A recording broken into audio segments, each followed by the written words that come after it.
Is Gamer 1745 here, and I hope things flow, technically wise, much better than they did last weekend.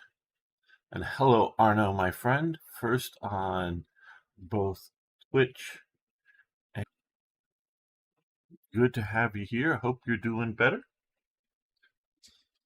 But everyone, I want Arno and anybody else to report stream interruptions or other sorts of problems that may be hitting.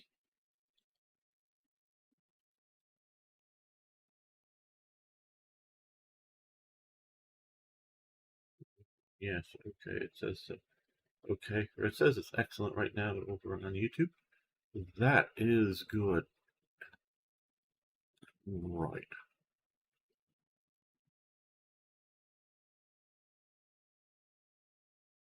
Okay, so let's get right into this and make an episode.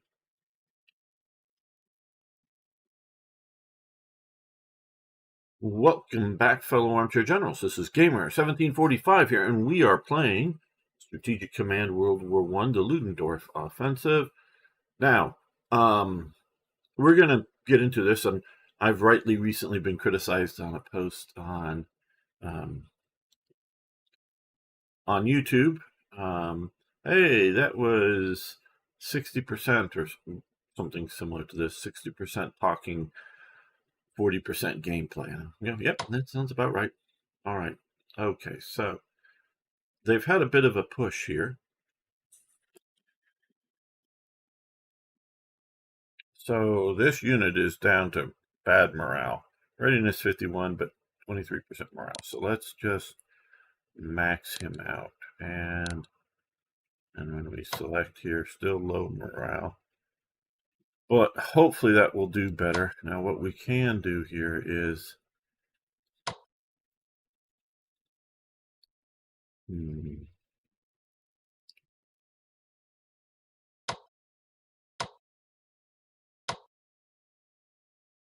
okay, we could have moved him up. That might have been better.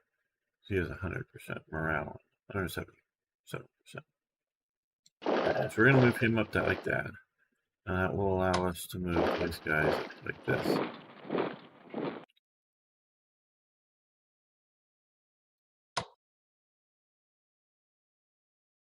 Okay, now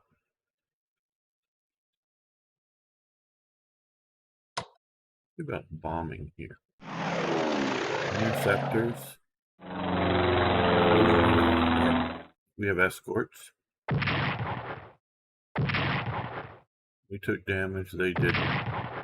We did a little bomb. Okay, that's what I wanted to see. Use that as reconnaissance.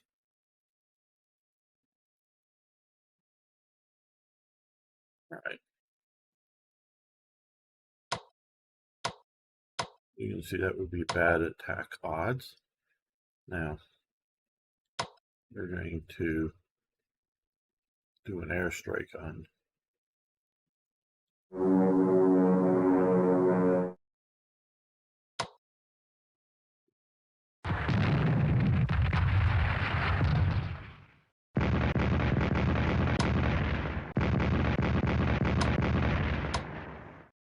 Okay, attack odds just improved heavily.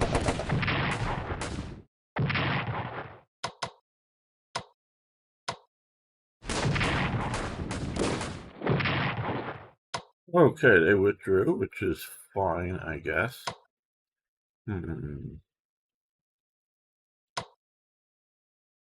Okay, these guys here, they can move up across the front here, and now the important thing is entrench.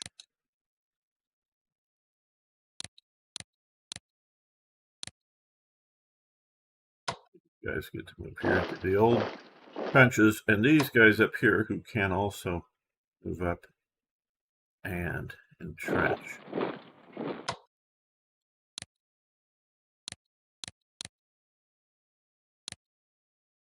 Okay, so now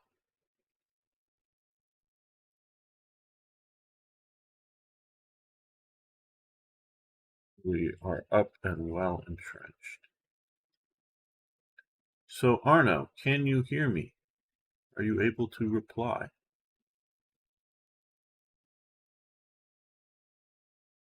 You watching on Twitch or YouTube? Okay.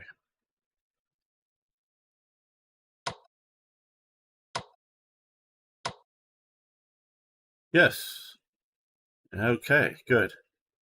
You can hear me good. Just we had all that trouble last weekend and I wasn't sure and still not sure what or why we had the trouble, but we did.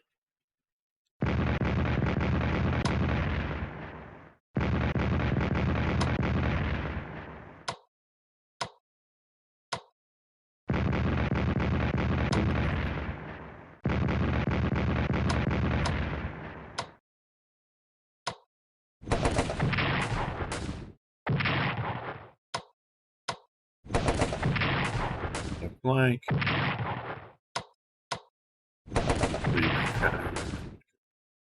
There we go. Now, I don't think they're going to be in a place to conduct an offensive against me. So we'll move in there without the entrenching.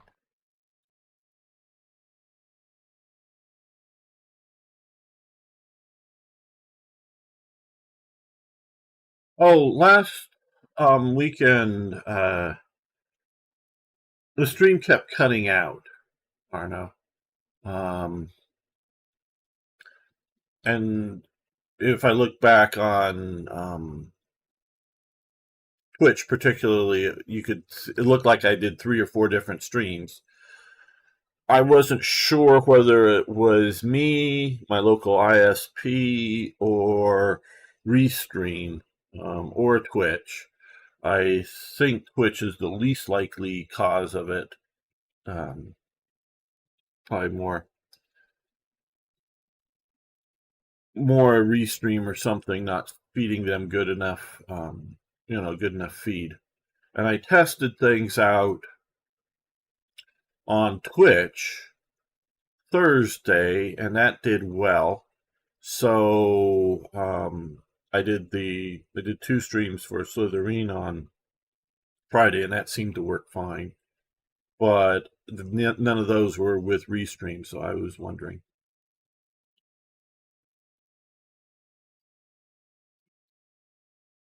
I would prefer to solve it to know what the problem was. But it's also just okay if it's no longer a problem, if you know that. Okay, let me look here. I want to remove the units. Okay, yes, they're in a city. So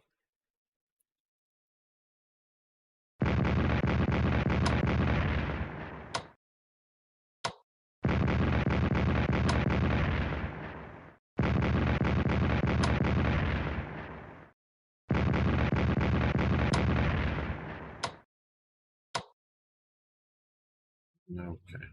I think we should.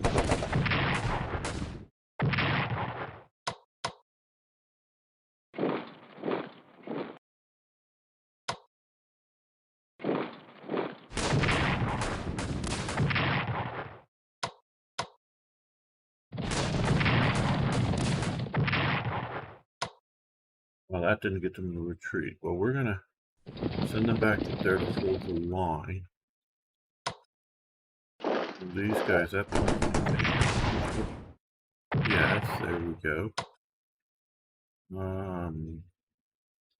Yes, let's move that up here and entrench. There we go.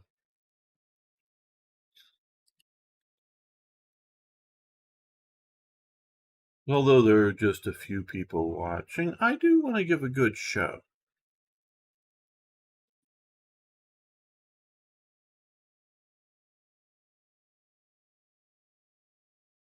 We're basically forming another huge pocket up here.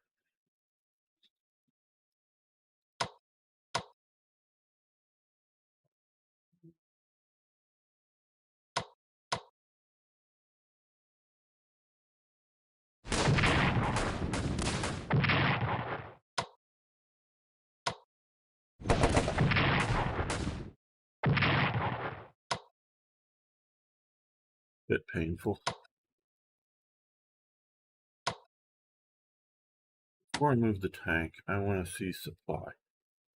Currently 3 there, 4, 3 up there. So what? We're going to stay near the road instead of wandering off too far. We're just going to keep here, take out that artillery piece.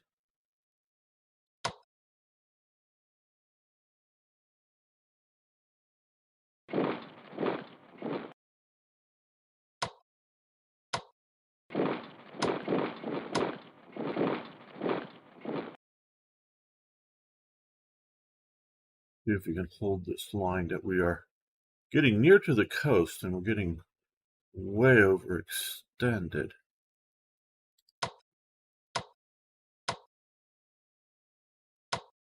We'll use we could think about that artillery movement soon here.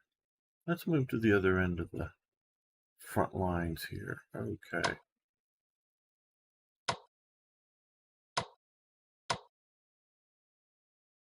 This is just a detachment. This is a full division. Okay, we're gonna strike here and group the torture unit. We're gonna strike there. And then hopefully maybe take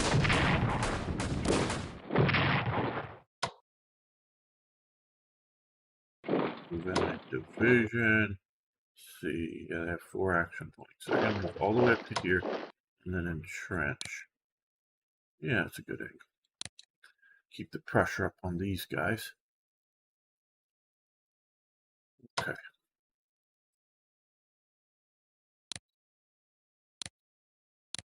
Send in some reinforcements there.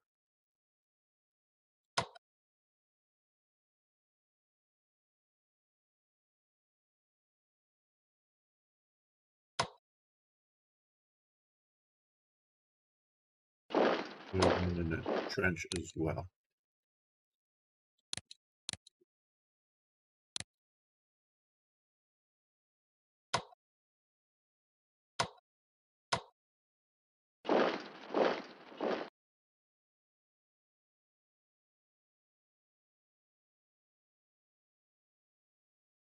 Keeps our movement fairly strong. Now our Austrians up here.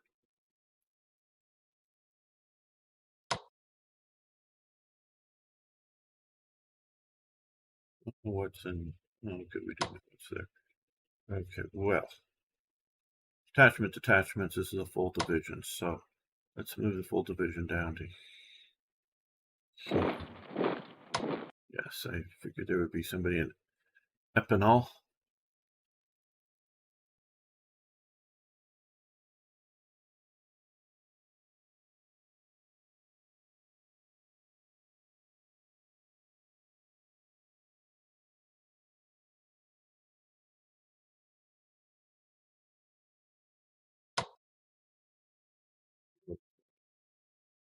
We will mark him down here like that.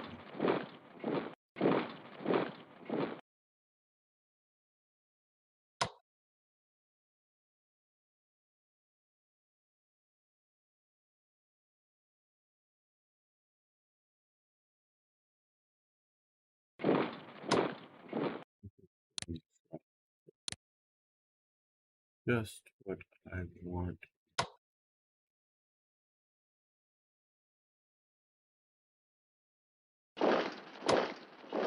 We're gonna dangerously move the headquarters. We'll use that to some degree as a blocking force.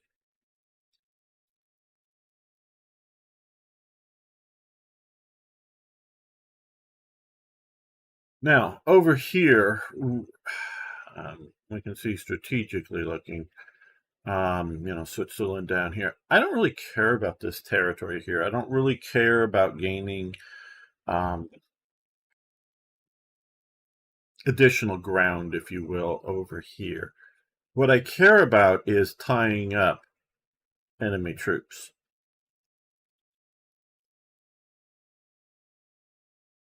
In what is, or for the victory conditions of taking Paris is unimportant.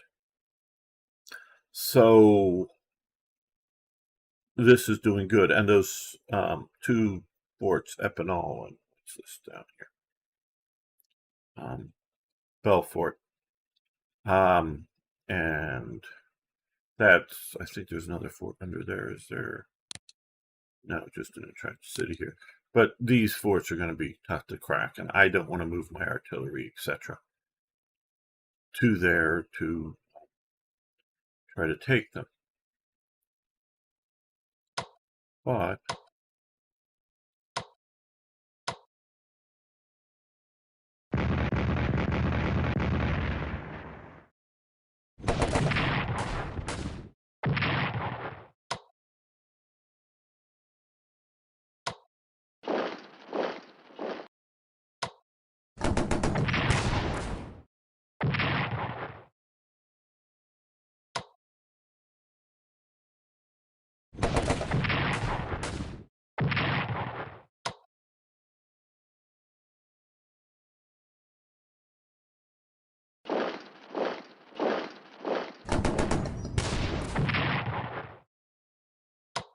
they got shattered. These guys, they can entrench.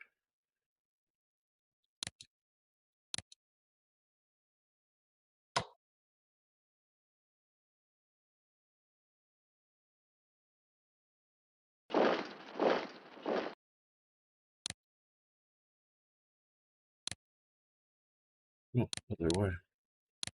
Like that. So, we're actually making some progress out here. I'm not sure about this artillery.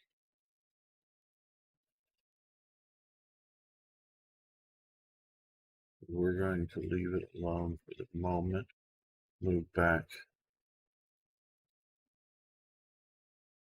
here. Now, again, like, we can't come across here and supply any offensive. We either have to move down this way, or we've got to move down through this other way. So, have to keep that in mind. I've put a lot of effort into here, and I think we can keep them entertained. So what we need to do is push up this way and push down this way, get around this swamp. So this is meaningless down here. We've got 9 shells. Let's okay. No, let's be.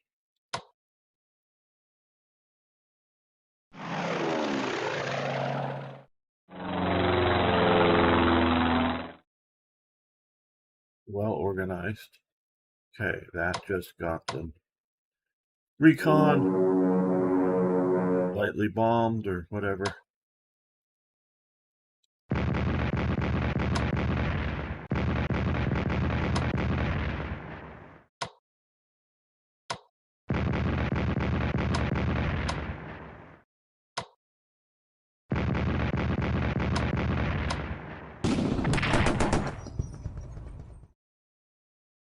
Okay.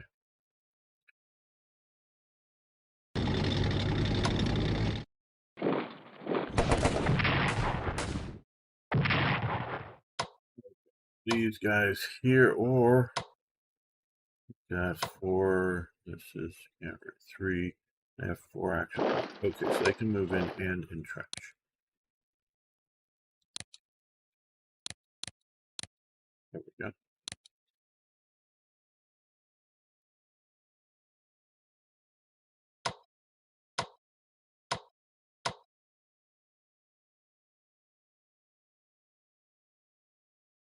Okay, I wish I had more artillery up here. So what we're going to do is we're going to see about. No, we can't. Right. No.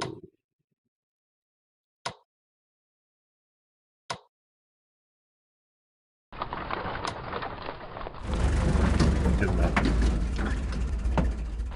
And to the next turn, we'll move them up to there. This unit here. There we go. Okay. Yes, I want to move you to here. Now,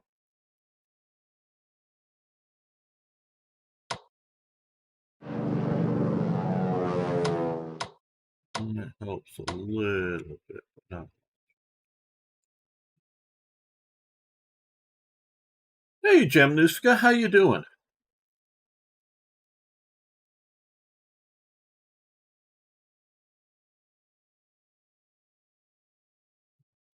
No. The lines are crumbling, and they're, like I say, I was saying actually 2 weeks ago, because I didn't stream last weekend this game,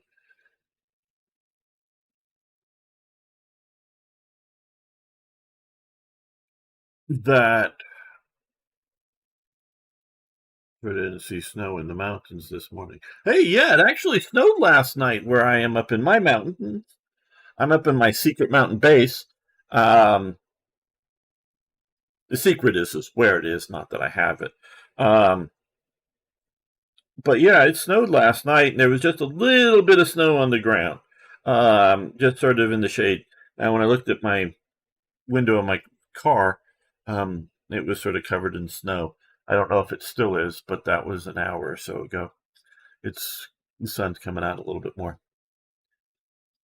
Right. So, like I was talking last stream on this, some of these poor decisions, especially over here, trying to hold all this stuff.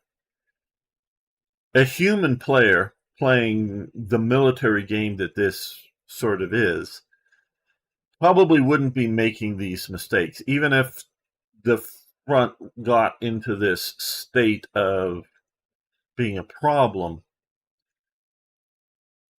They wouldn't be making these mistakes. But then the military player, there are, morale issues for winning or losing too much territory or specific strategic points. I think it's more strategic points, but yeah, that equals to the territory. But this sort of shows what the politicians would force on the military leaders. You must hold the line, you must hold out. We're here because we can look at, if you hold Epinal here and you hold Belfort here, well, all you have is here to come. So if you come here and reinforce here, so if you withdrew all of these forces from here and just sort of keep this fortification at the front, and then, a unit here and a unit here to hold this line, and a couple of units back along here to keep it from being, the flank being turned. And if you withdrew these forces here early enough and got into here to hold here, and again, you could, I would say, easily hold Belfort with just 3 units. You could then a few more you have a few of these other units here, and sure, you've fallen back to a secondary line and hold out there. And so they're going to lose like they did, like they, being pushed back and getting these units badly hit.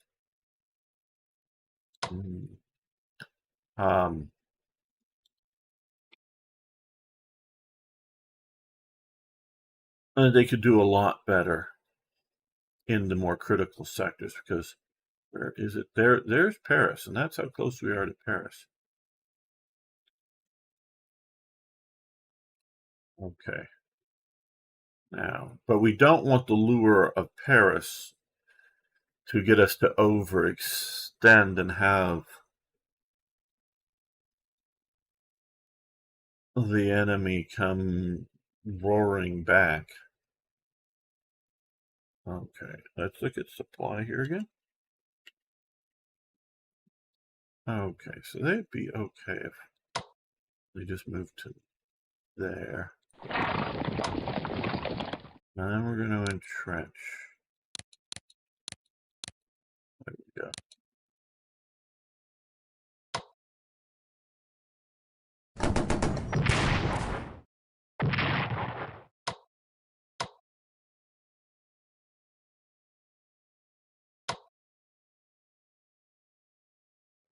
Move here, facing off against.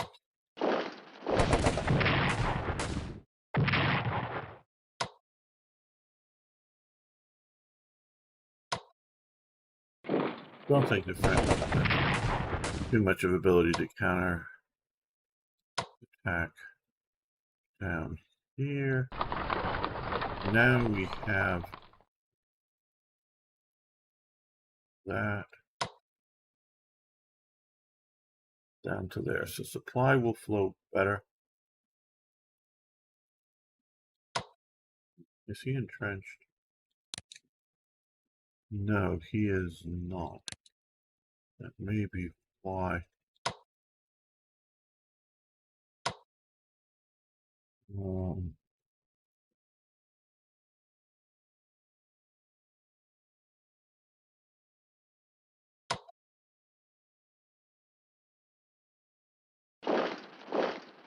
He's going to come up here and entrenched.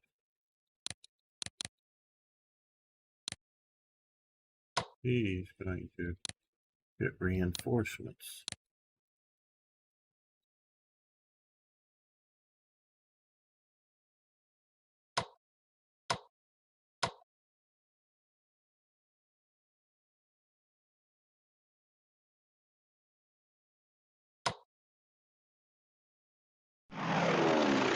They still have some interceptors in this area. I knew they had them around. I just...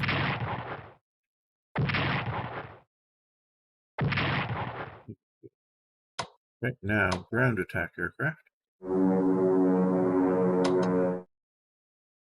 He hit, yeah.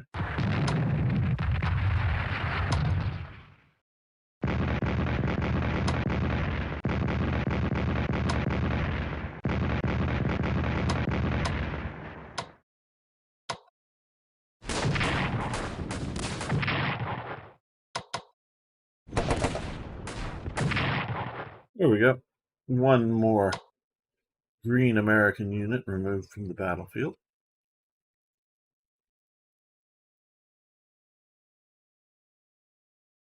No, I'm not moving into that position.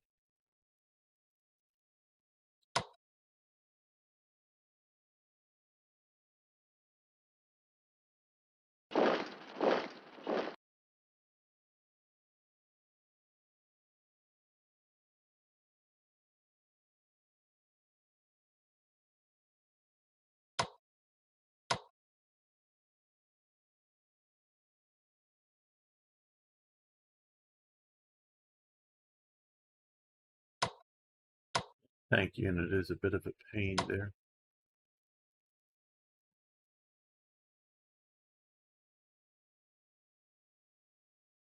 I want to see... Purchase. Okay, nothing we can purchase, and I figured that, though I didn't know if we had a unit taken off the board. Okay, and we have one division and one detachment still able to come here. All right, and these guys, yeah, nothing to build here either. Okay, so not many more forces able to show up to the fight.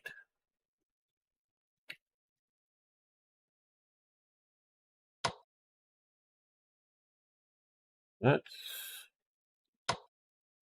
swap these two out, and we can reinforce him. 6 to 8, okay. He can trench.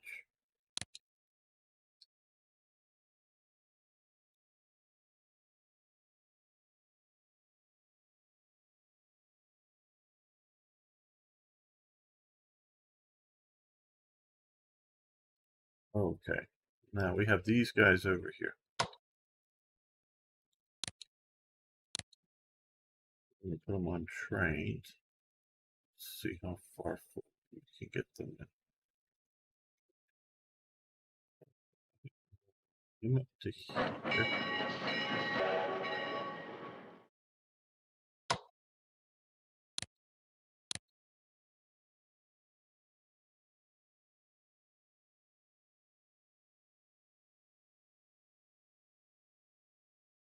Move into here.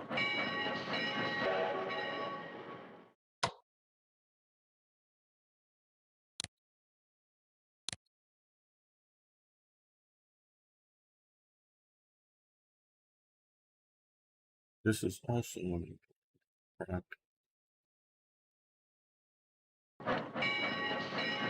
Now, our containment element here looks like it's doing a pretty good job. That's a division, that's a division, that's a division, that's a division. We don't need all of them to be divisions. Okay.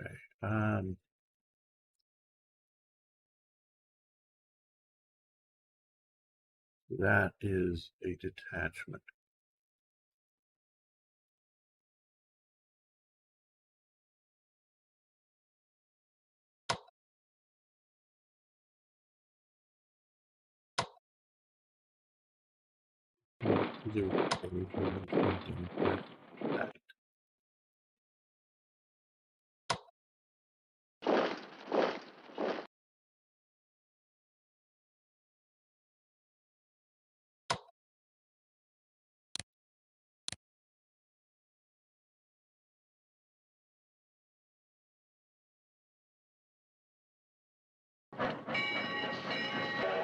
That was no, that's a detachment. Oh, I should have moved him. Damn. Damn. Oh well.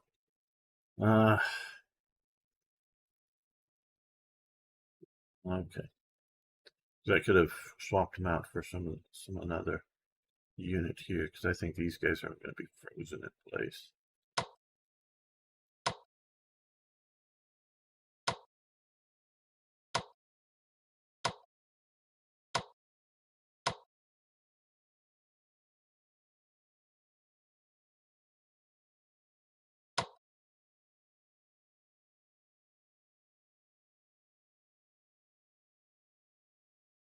Well, no, we may want to move. We may want to attack there.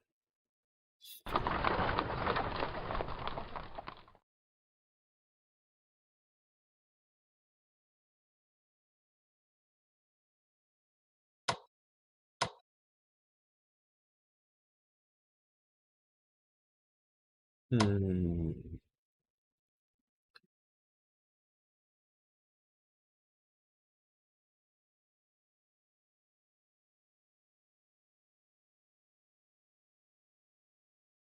Yeah, we'll move in and entrench.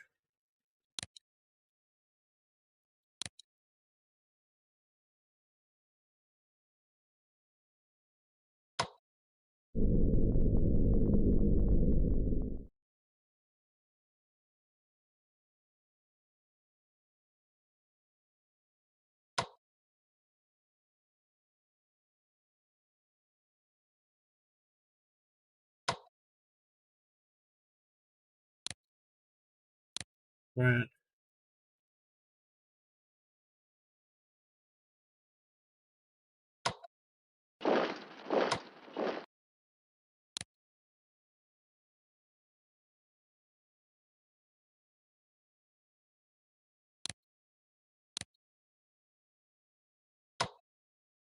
Also good supply.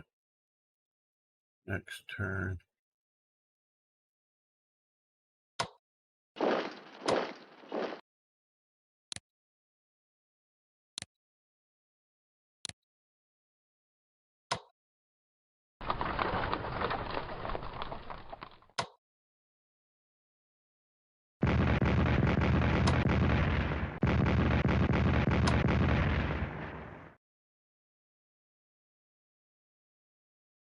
I think I will leave you right where you are.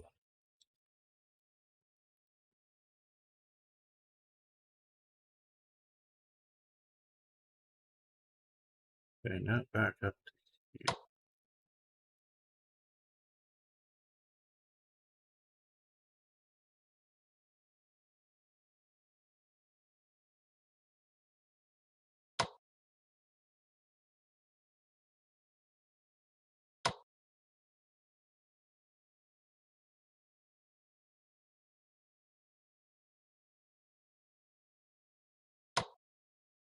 It's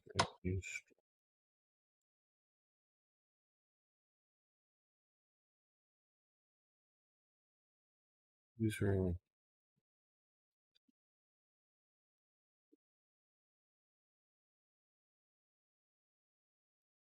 Let's see here.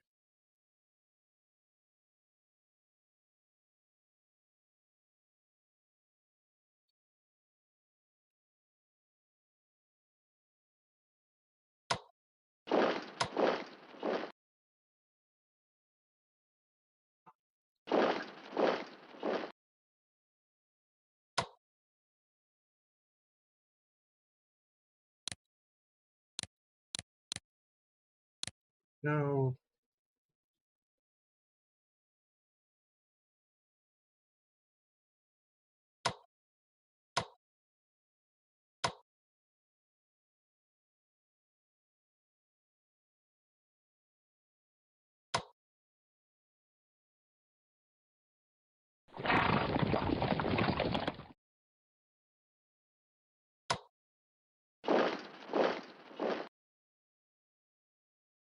Okay. Let's look to see where we could.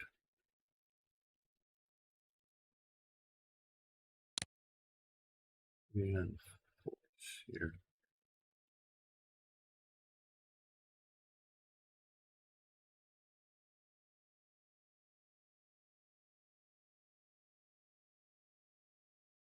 Uh-huh.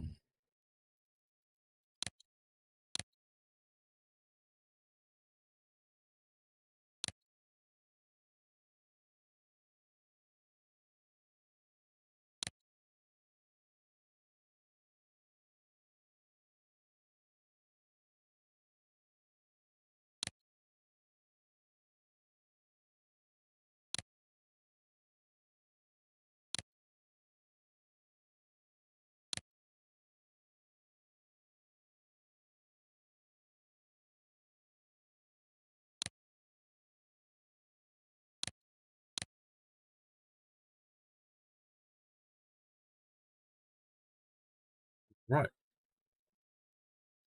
Well, that's pretty good.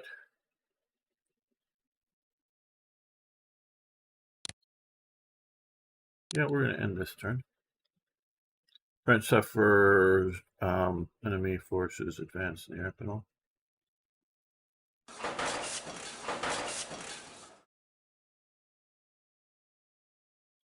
Okay, good.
Wow. That was somewhat successful for them.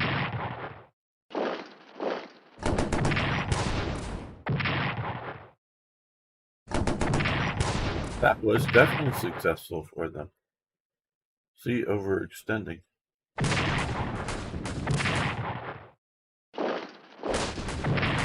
That's very successful for me.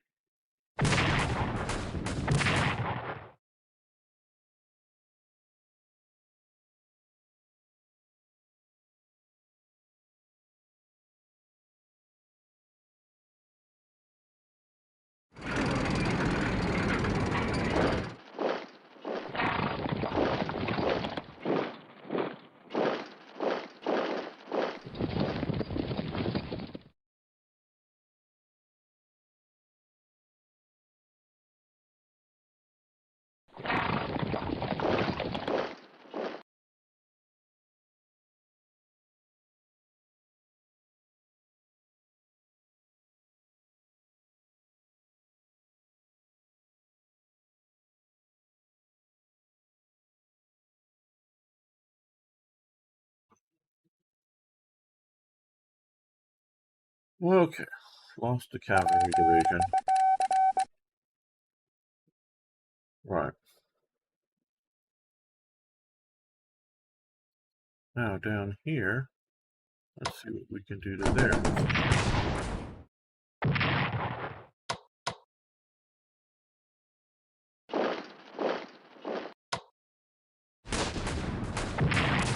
Doesn't take one out.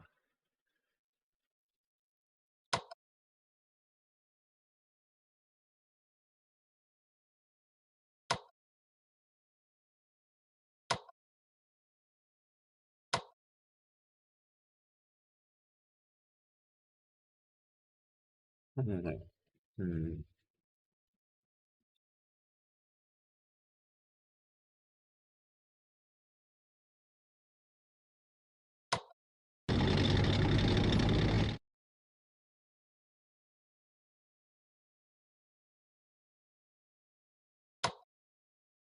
Yeah, they have 10 shells. So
this can only move that far, this unit,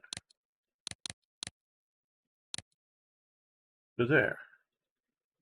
This unit is going to come in and cover the hole there.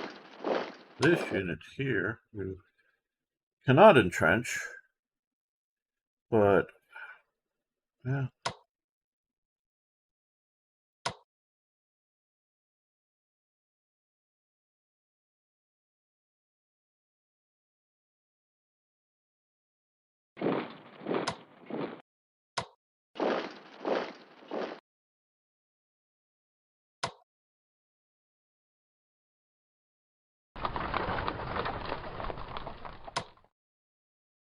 Okay.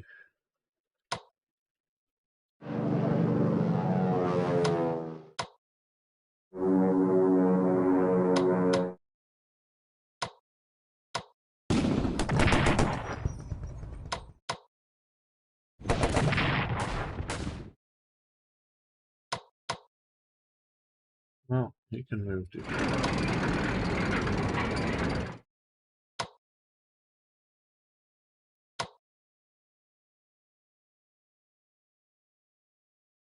he can move to here and entrench.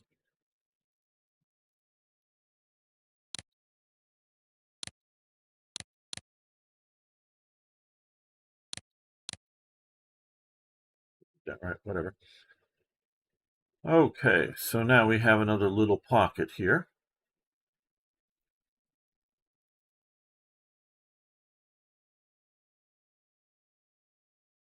We can move you up.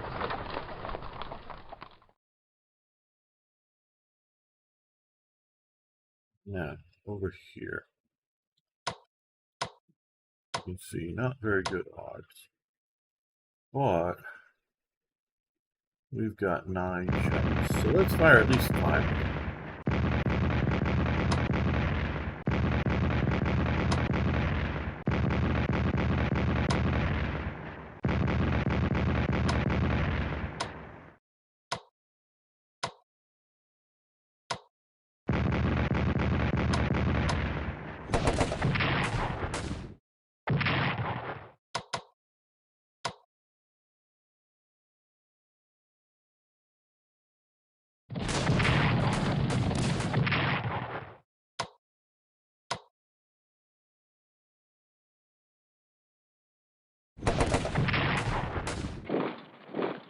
Okay, good. He has only 3 action points. It's only going to take 2, so he can move in and entrench.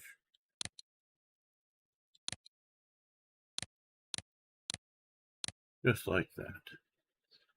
There we go. Taking another city. Moving forward. Forward and entrench. Let's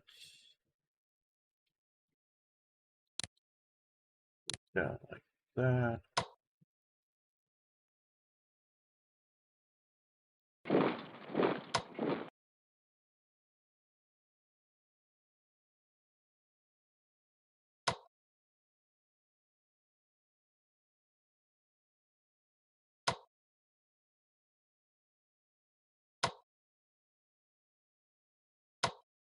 Review those. Yeah.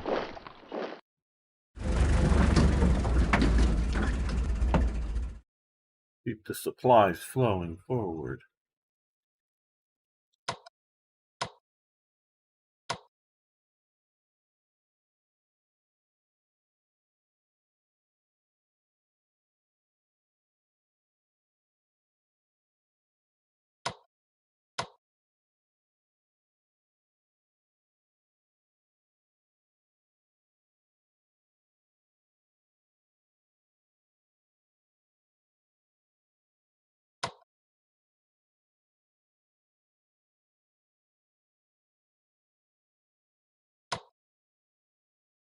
We're going to swap these out.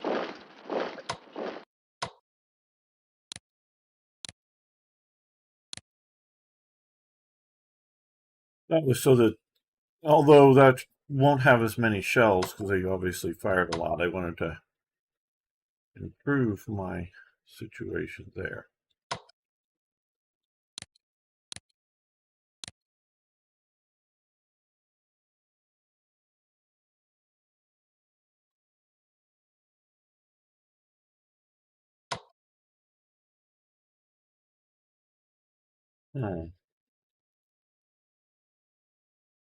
We rebuilt their line along here.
Now that was a weakened morale unit at 53% morale, where we have 117% morale. And we're going to move up. I'm going to go that they're going to be too weak to do anything to really counterattack me, so we're going to do that. And gut that artillery. Just gut it, I say.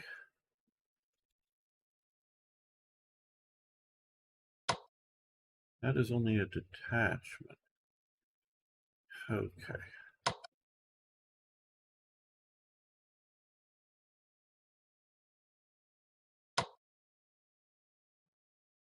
You can come forward to here.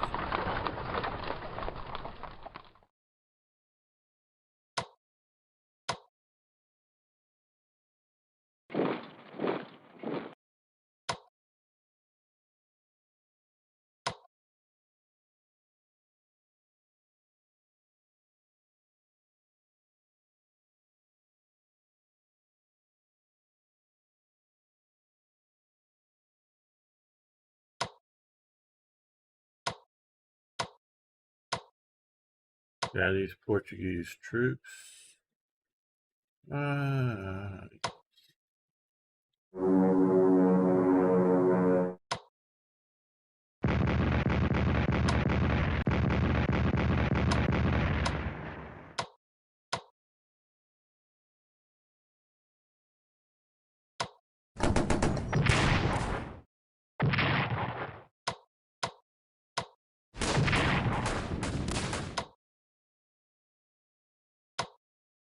Well, yeah, okay.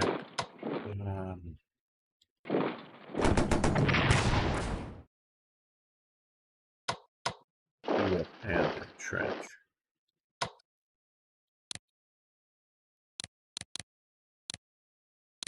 Right, like that.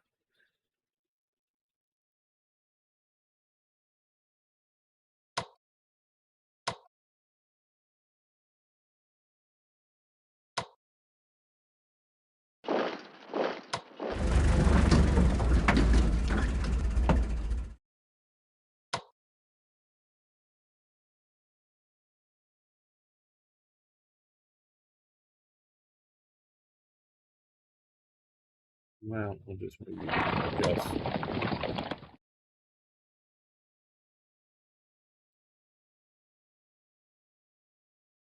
Now here is where we sort of got a little far out.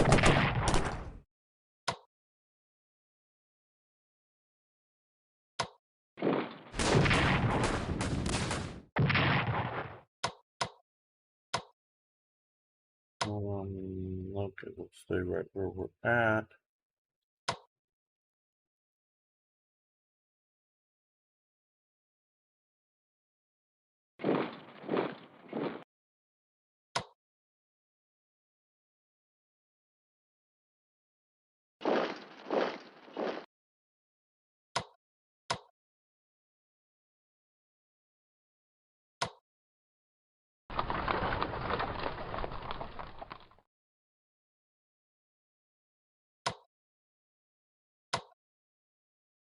Hey, Von Schweinhound, how you doing?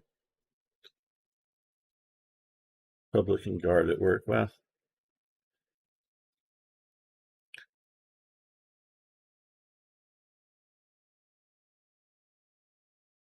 the Allies are at a, or the Entente or whatever, are at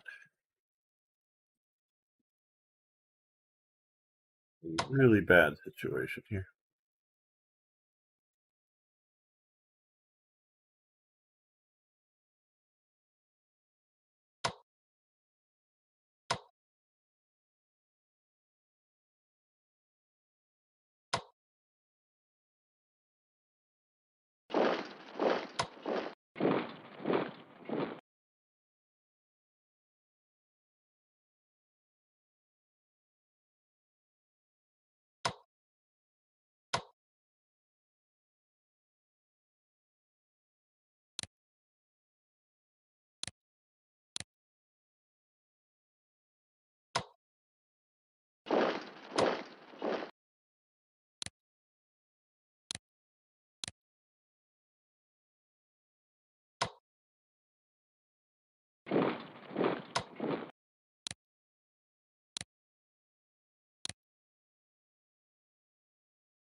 Right. Now we'll allow them to move forward.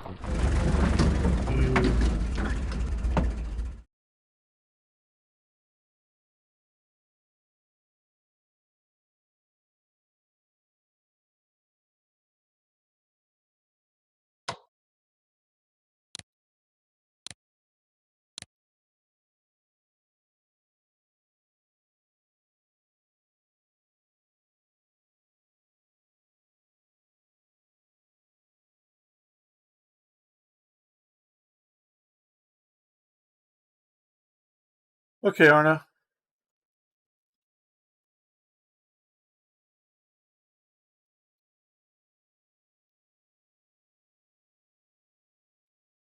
So is the feed looking good over on Twitch?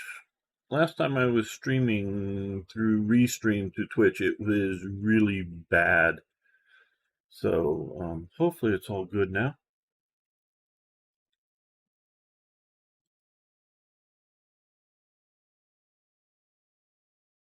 And seems more than half the British army is encircled. I wonder what the peace terms would have been. Yeah. I don't know if we're going to take Paris, and I don't remember the date right offhand that this scenario is over. But, you know, we've got a lot of British army up here. I think there's still some in there. Because my understanding is when the rebuilt British army, it comes up somewhere over here, and then it goes, you know, across the channel or to Orleans or whatever. So I presume there's more units here.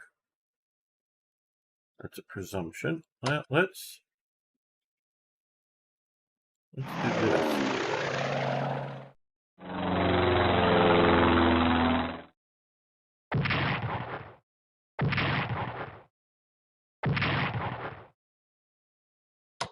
Yeah, okay. So there you see a lot of generals, you know, or HQs, lots of artillery, some aircraft. Not a lot of fighting units, you know, frontline units.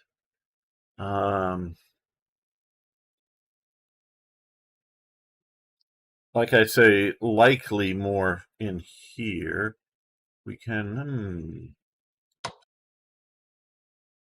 Well, they've already struck. Okay.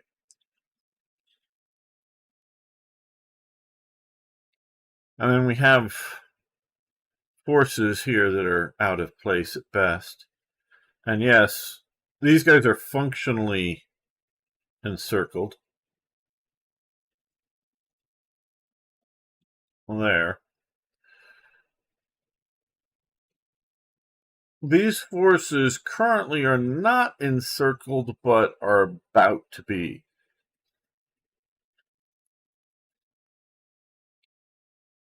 And so what do we want to do here with this? Oh, ouch. That's an ouch. Okay. Let's move up and entrench. Don't think we'll save this because they'll probably get another good chance at attack. Okay, I didn't expect to see him here. I thought he had moved further away. Because he had been up there, I believe.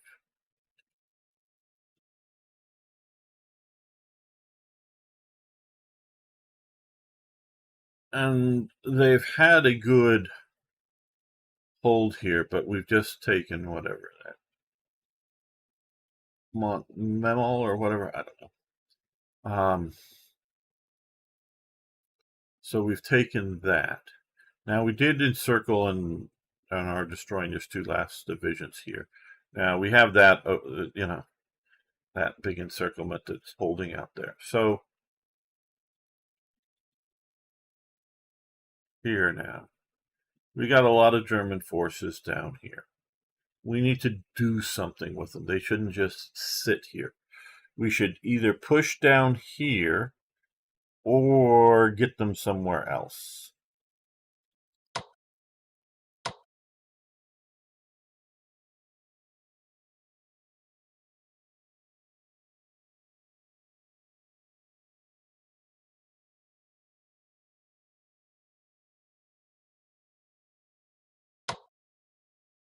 That's very nice odds. Let's take that attack. Take an American unit off map.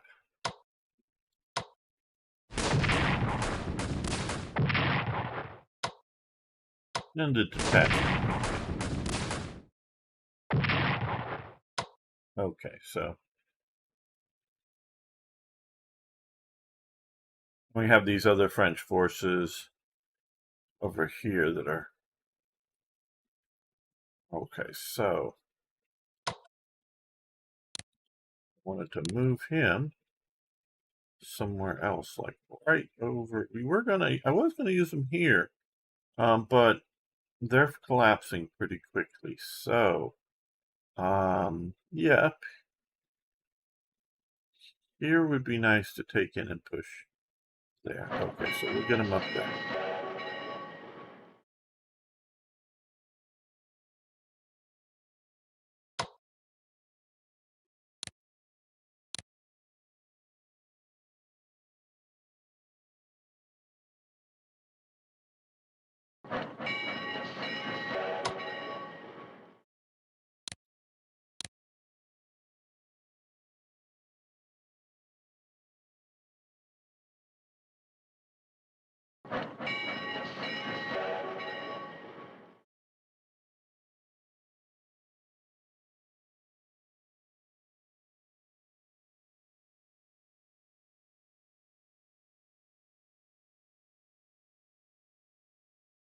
That's a tank unit. So let's, yeah.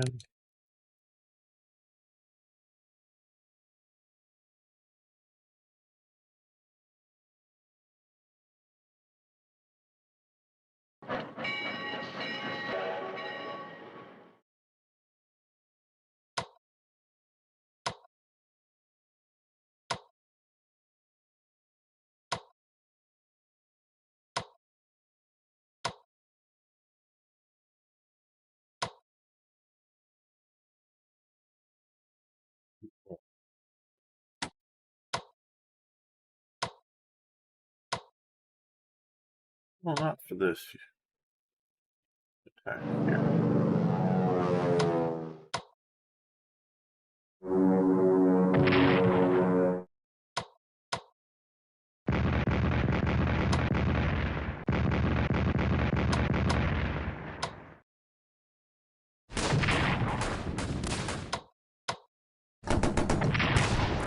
There we go.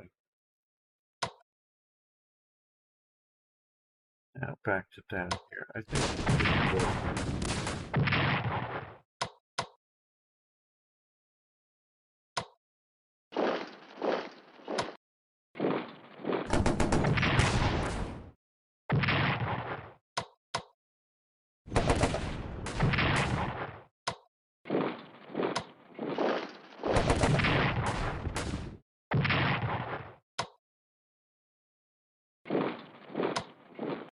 This guy's not on the rail, so I couldn't have shifted him this turn to another part of the front.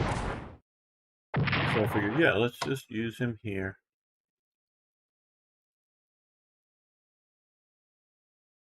Effectively.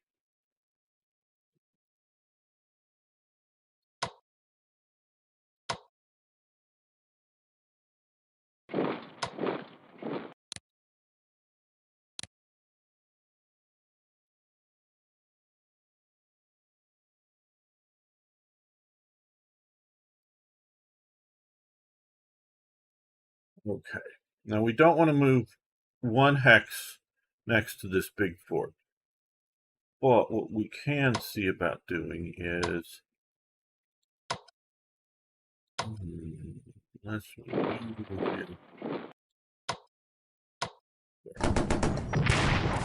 try to grind down some of the excess forces here. It might be a tactical mistake in that they might be able to rebuild the forces somewhere else where it would be better to be here. But I am a little worried that they could think about it later.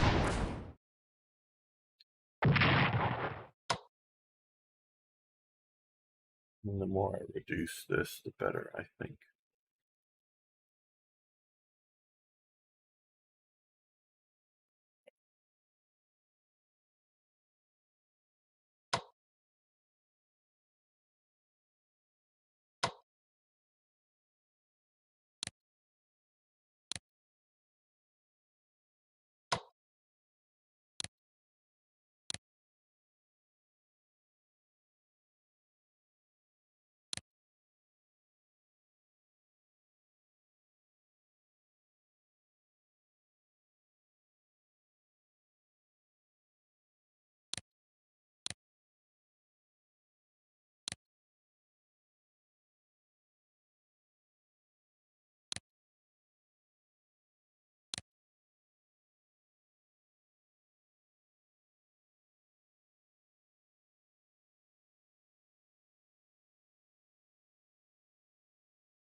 Yeah, that's that direction.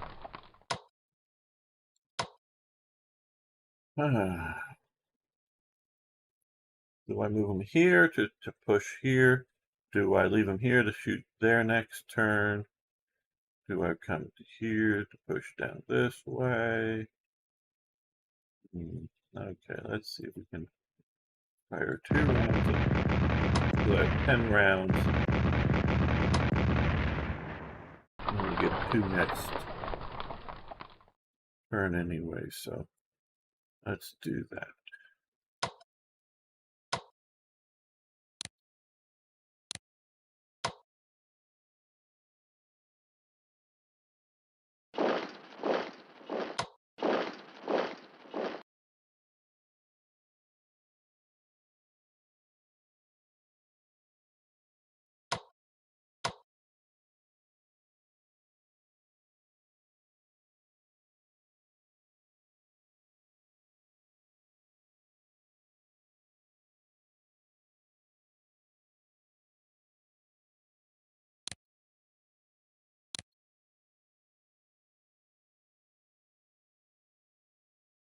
Okay, progress on infantry warfare, progress on trench warfare, 100%.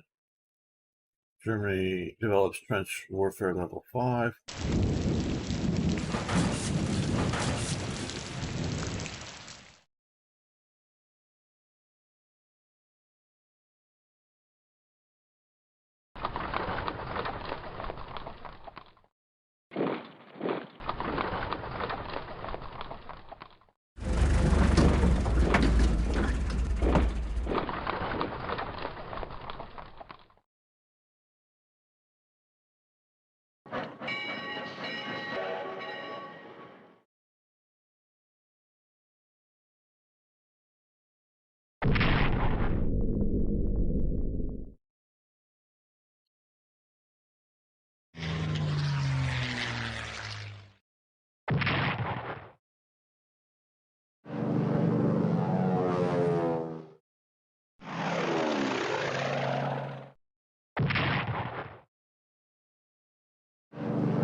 Ouch.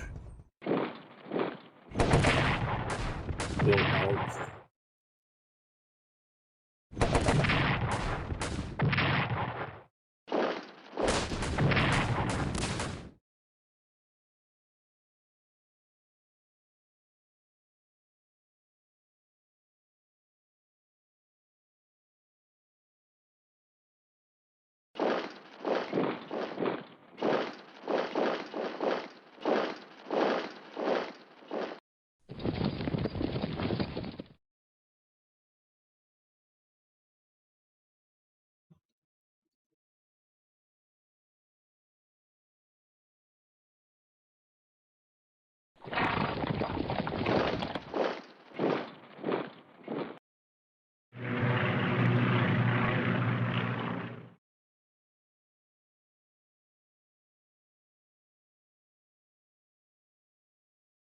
Von Schweinhound brings up a very good point, and one which I've been harping on this whole series is attrition loss is great, and more attrition losses. London's Metropolitan Police Force strike over pay and union recognition.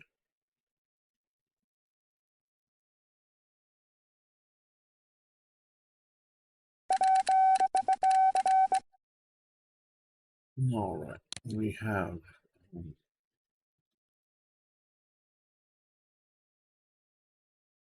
another division available. Let's zoom out here. The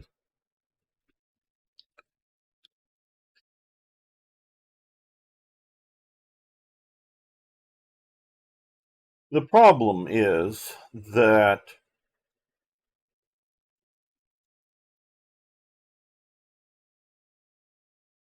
neither side in World War One, it's been harping at, could recognize the reality of the situation.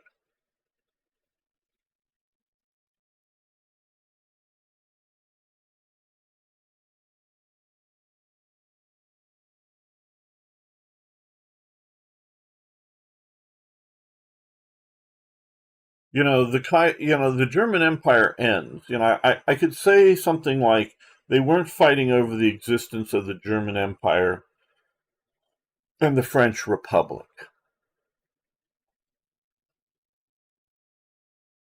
The Kaiser did, and was in essence forced to by the Allies, abdicate. But I don't think that would have been the been the requirement had there been a peace in 1916, say.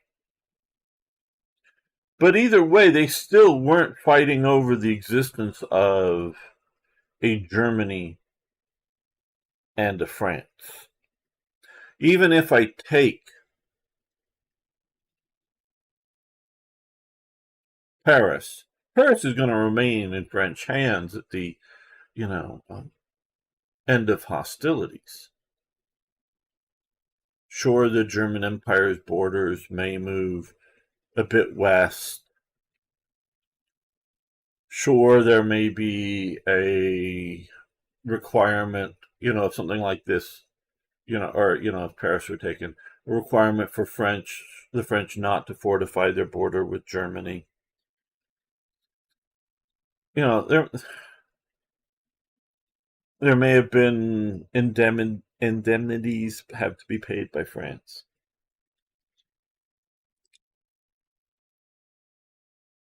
Now, if this is the end of the war in 1918, what would it look like? What would not a bunch of German divisions sitting in Paris. I'm not saying that. I'm saying this.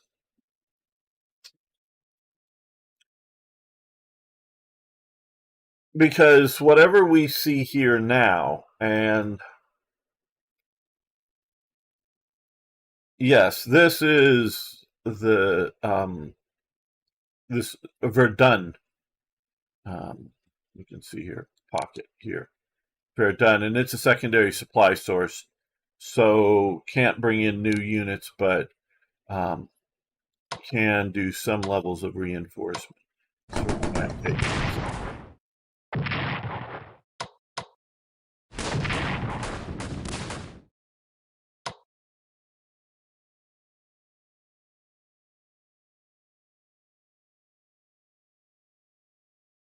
So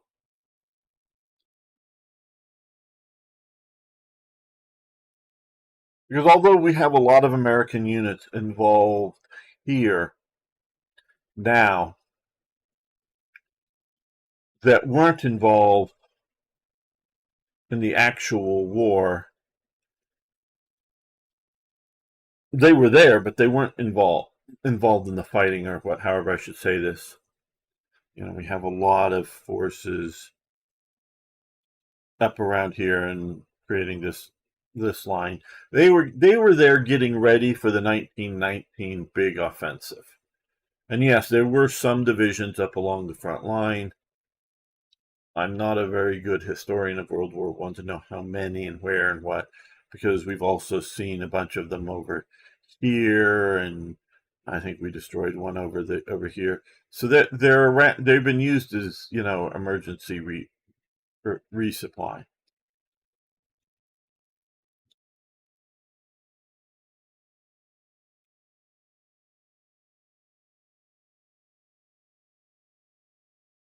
Germany, and thinking about what would this look like? Well, if this is where it ends, well, this counteroffensive, you're going to have This wouldn't have been the final picture, would it? At this stage, it would have been either total breakthrough or total German collapse later. Well, yeah, that's sort of what I'm getting at here, that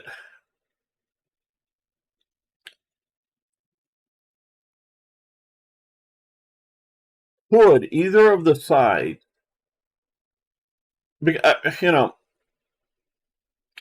I've been talking a lot about how I've come to see World War One as so much more important to humanity than World War Two. And World War Two is still a more interesting war, at least to me.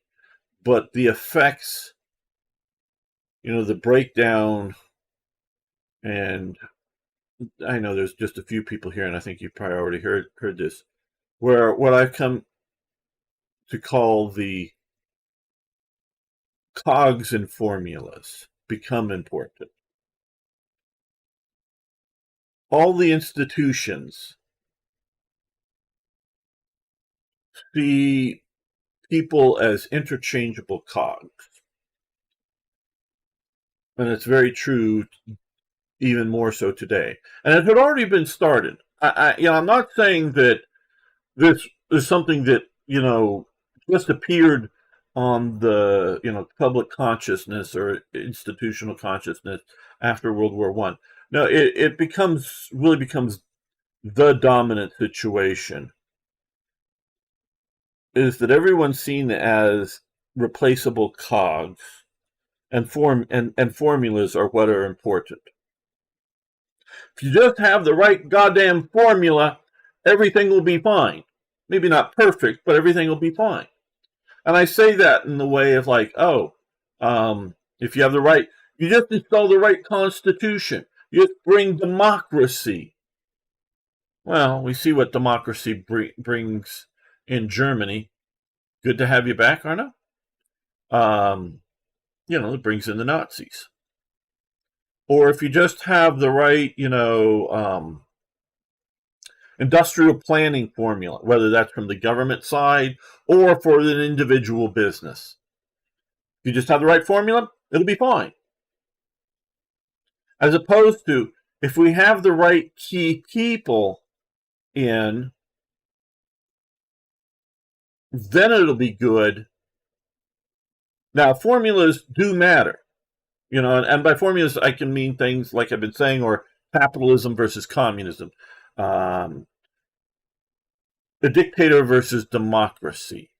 It could be a left-wing dictatorship. It can be a dictatorship of the proletariat, or of a Politburo, or of a junta, kind of thing.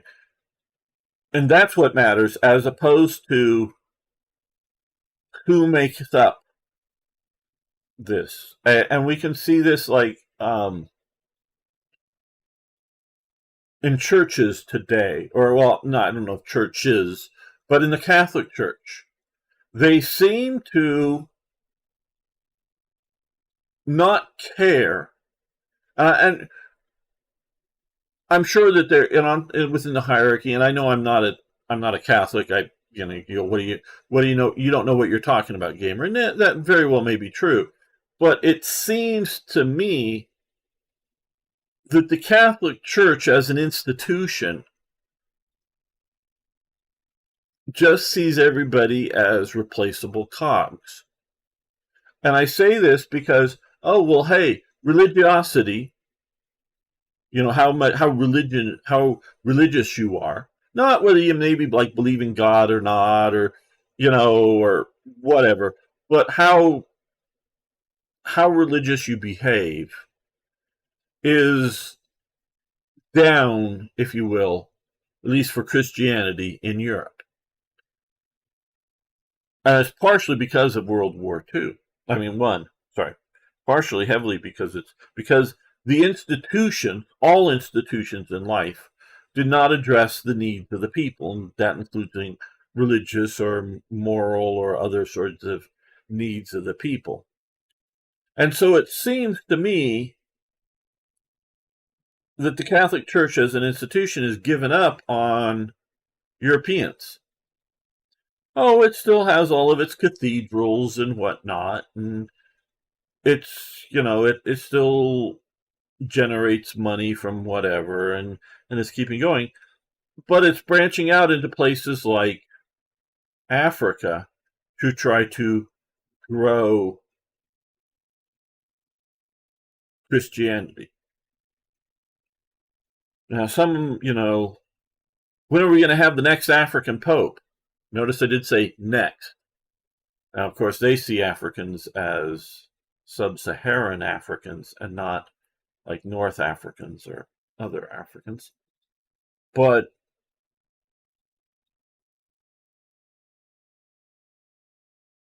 And right now we have a Latin American Pope instead of a European Pope.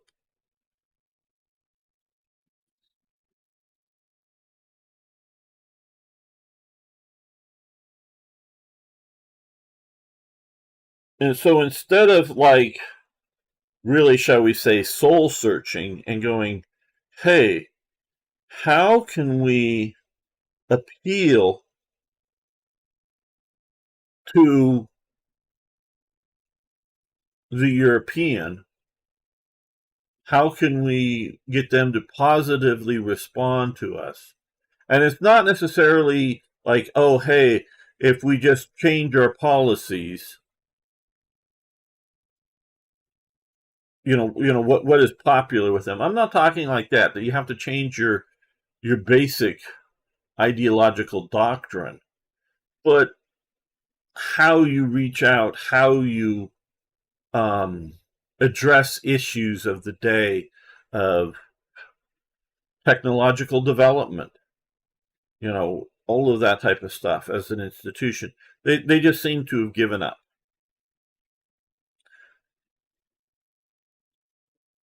And so, yeah, I mean, I know I'm getting off of von Schweinhound, sort of, but could the Germans be stopped now? Not militarily, not by shifting this division there and bringing the reinforcements from Britain and America and getting more artillery shells up to the front.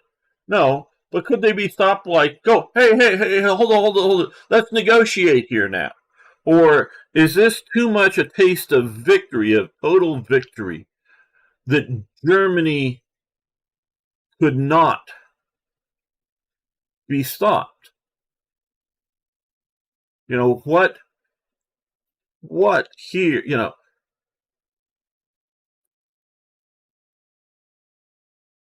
what, can France think that, okay, we're going to fight the Battle of Paris and fight it hard? And how many lives, German lives, French lives, are going to be lost? What more, other than a victory parade down the Champs-Elysees, which, yeah, that's actually a meaningful thing. It really is. It shows the German people that all that effort, you beat the damn Frenchies. But what meaningful long-term settlement would be different than if you started negotiating now? And the Germans would go, and I also understand the military idea that, well, if we're going to negotiate for even a month, let alone 6 months or some sort of longish time, that you could redeploy so many forces and be so ready to turn it back to the stalemate that Germany might not want to, let the Allies have let them have the time. But what if it really was understood, the idea that we're going to negotiate a settlement. We're not going to go back on the offensive. This is not a stalling tactic.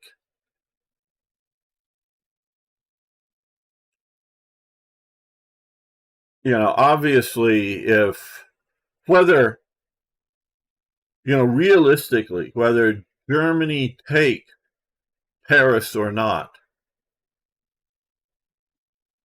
France at this point, I don't think, is going to be willing to sign any sort of peace treaty that denies Paris France, or denies France Paris, whatever. Sorry, I said that backwards. Um,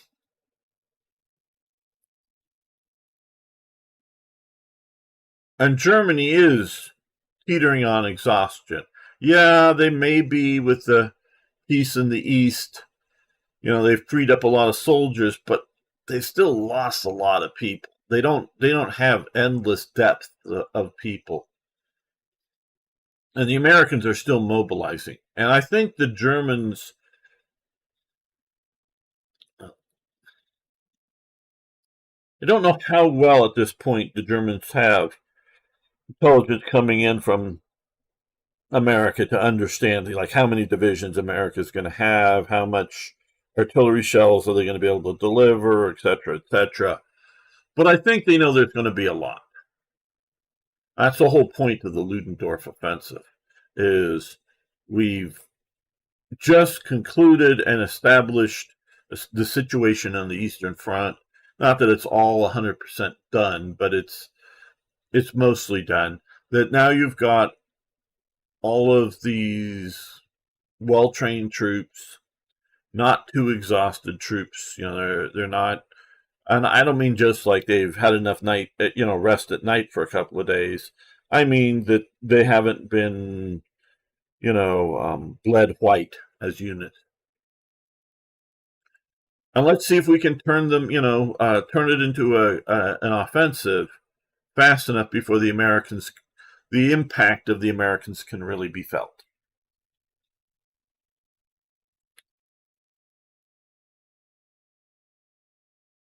So I think they would see this as we gotta, we gotta push more, and not like, okay, we negotiate here, you know, move the border a bit more west here. Luxembourg becomes part of Germany. Maybe a chunk of Belgium becomes parts of Germany, and whatever out, for Austria in whatever territories down there. And oh, who cares about what happens with the Ottomans? There still may be a Turkey, whether it's Ataturk's Turkey or Osman's Turkey. There's still a Turkey, but it's been, significantly reduced. Who cares? Germany doesn't care. It would certainly like, for round two or whatever to be ready with a more powerful loyal Turkey, but still. So, I don't think they have the mental ability to go, oh shit, it would be best if we negotiated now before we lose another 100,000 Germans.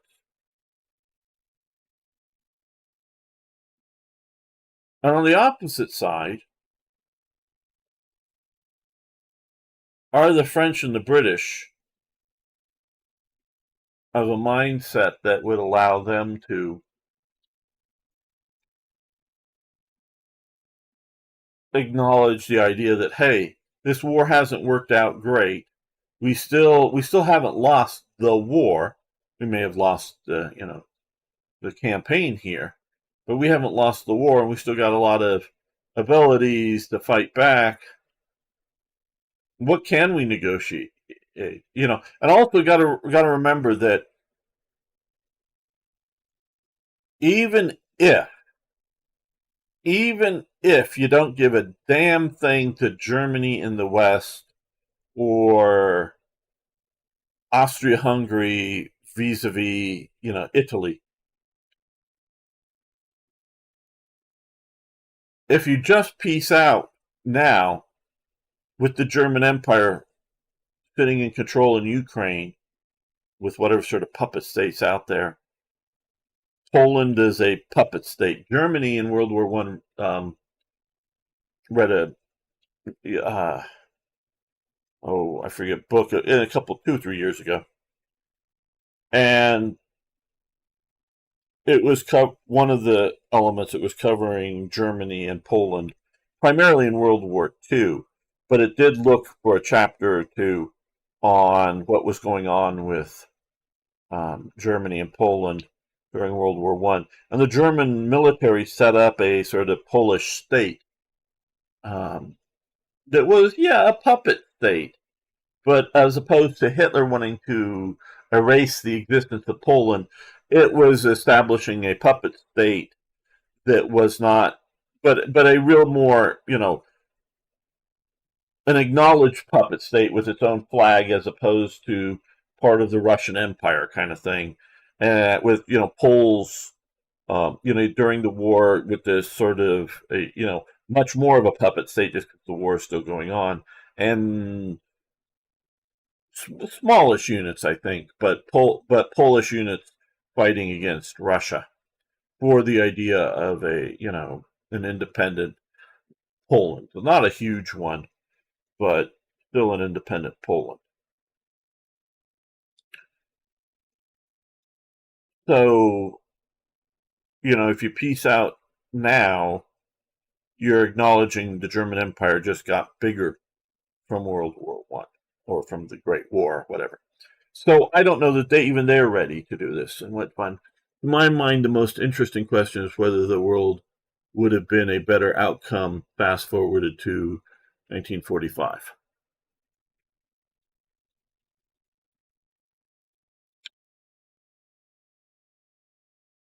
I don't know if von Schlienhound knows, or whoever's listening out, maybe later, listening out, knows of the Hearts of Iron mod called Kaiserreich, which I call it the wild and wacky world of Kaiserreich, or thanks to it.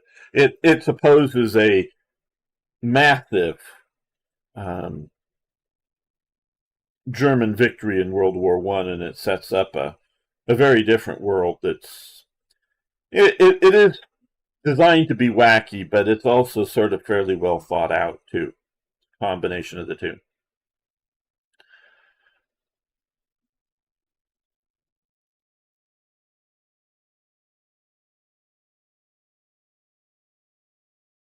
I do not think it would have been a better world had France been defeated in World War One. But I also think it would have been a better world had Germany not been defeated in World War.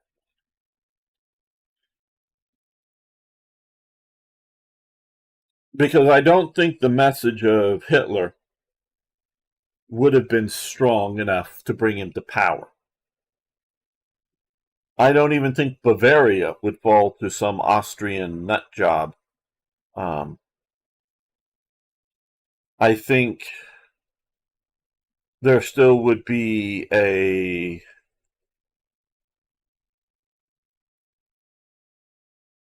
strong feeling in a lot of these countries that the institutions have let us down.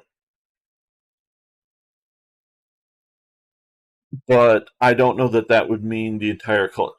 The French Republic did not collapse. Yes, it was victorious, and that's why it didn't collapse. The Italian monarchy almost collapses with its victory to the fascists. The English monarchy, or the English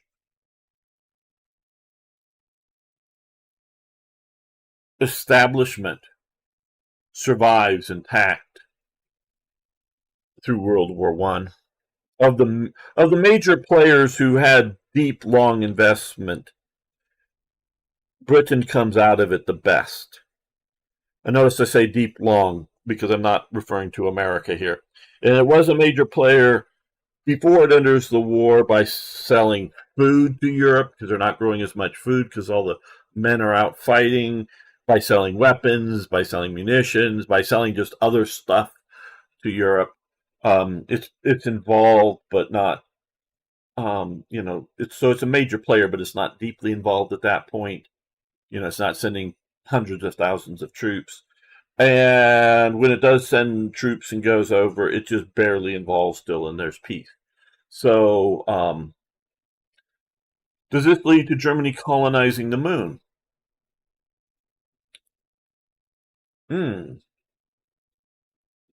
Well, if you don't have World War II, why would you have rockets going to the moon? That's the if you don't have Werner von Braun with a big first a big budget in Germany to develop rockets, and then takes all of his knowledge, his team, all the work that they've developed, including a few example rockets, to America and get a big budget there because rockets now with nuclear weapons combination as seeing because rocket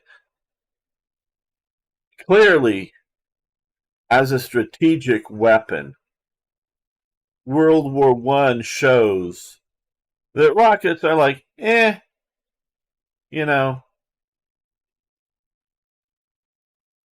because my understanding, it's, one or two V1 rocket, not V1, V2 rockets equal like a Arado Blitz bomber or a Me-262 fighter. Wouldn't it be better to have jet bombers flying over and bombing Britain than one-shot rockets for the amount of payload they can carry? Numbers of one trip for the V1, however many trips can survive. But rocket tipped with a nuclear weapon, now that is a thing. And so that is definitely part of the budget for Werner von Braun. And sure, we also get to go to the moon.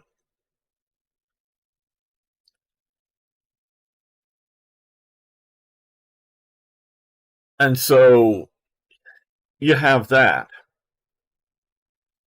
Now, I do think and again, we're talking about a piece that happens in 1918, not a piece that happens in 1916. So the Kaiser's power would be weakened because, yes, the institutions have let people down, but maybe not as badly let them down. So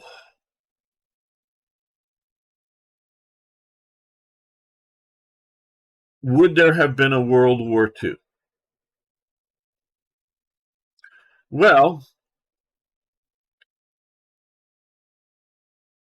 and this is why I say it would have been not good had France been defeated, because France could develop not anti-Jewish, not whatever, but a fascist-like party that wants revenge for World War I. The opposite, a French version of Hitler, if you will, could have arisen had France lost. So if it's not the idea that Germany or France won or lost on the Western Front, and then they get to be the new great power and get territory and all this. It just goes back to like, hey, yeah, this border here, well, that's going to be the border. We had all this fighting, go back to that. So the French could go, yeah, we won! We defended France and our borders are intact. Yay! And the Germans could go, yay, we won! Look we got all this territory in the east from Russia, and it's now this crazy communist people out there, and we've reorganized, the situation in the east, and whatever happens, let's presume for the moment the Reds win the Civil War. Because that's also part of the collapse of institutions, are the Reds, just generally speaking, everywhere, not just in Russia. Because you can have, and I'll just explain that, because you can have the and particularly in Russia, you can have a collapse of the economic system or the political system, but you're not going to get the Reds having much power because they have still, in Germany they have huge amounts of power until the Nazis fully take over, and the Reds, particularly in France, maintain a lot of political power, for a long time, into, I don't know, definitely through World War II. Because the only way you have the strong Reds is the lack in belief in Christianity, because the Reds, by their definition, are not just anti-capitalist or anti-monarchist or anti-tradition; they're also anti-religion. So you can look at it that way, and so if you have neither side feels like a great need to do round two of this war, and you have both Germany and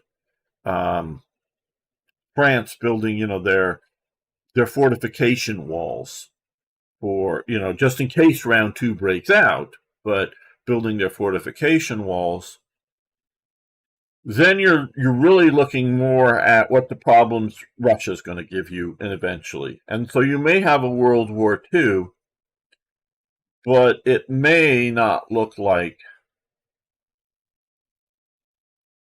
anything like the current World War, or the World War II we did have, not currently.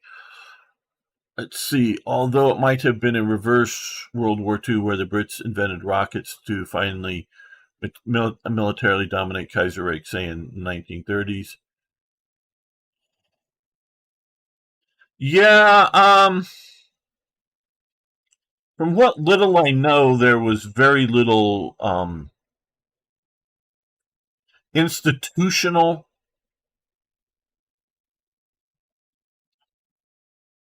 interest in something like that.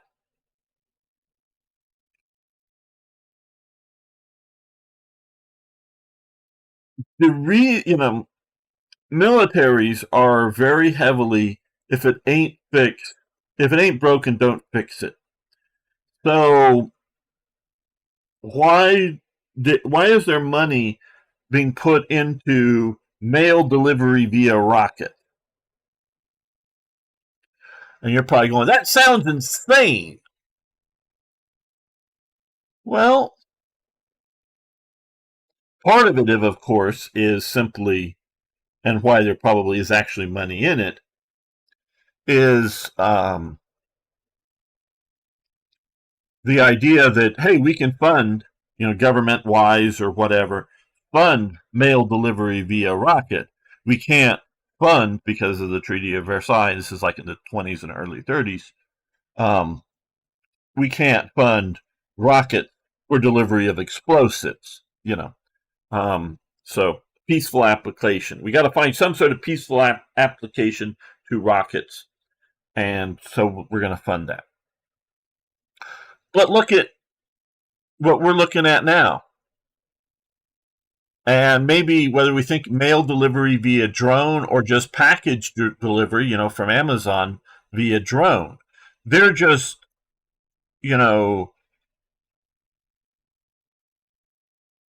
heading into the brave new world of new technologies and thinking maybe they're going to, fire a rocket, not, from one city to the next city, for very fast package delivery or mail delivery and whatnot.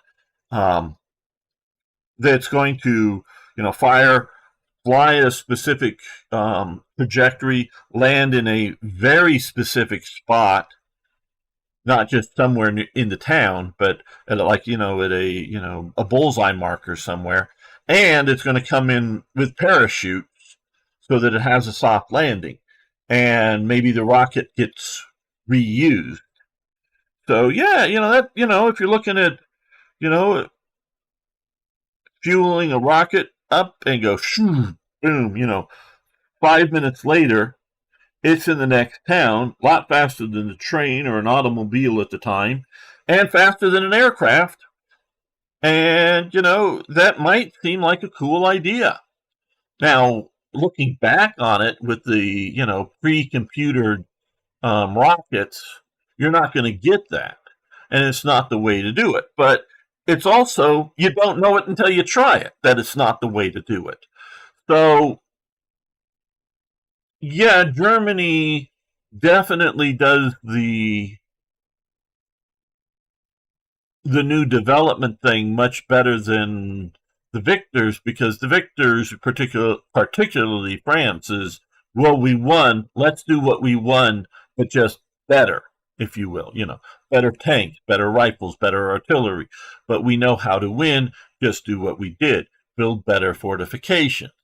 That kind of thing. So do what we did. Just do it better. That's the formula for success. Would Britain, if somehow if they're looking at defending, from the continent, look to new technology? Well, they don't seem to much. Frank Whittle, if I believe I have the name right, is the main guy who's developing jet engines.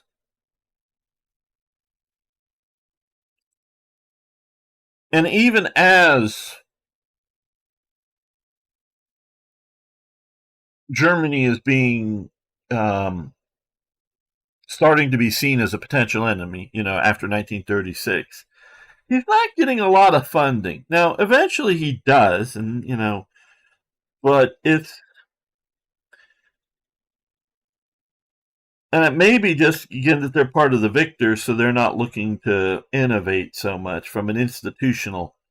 But I don't know how much, seriously, this goes back to the viewpoints of government, the viewpoints of everybody, and when we look at it, and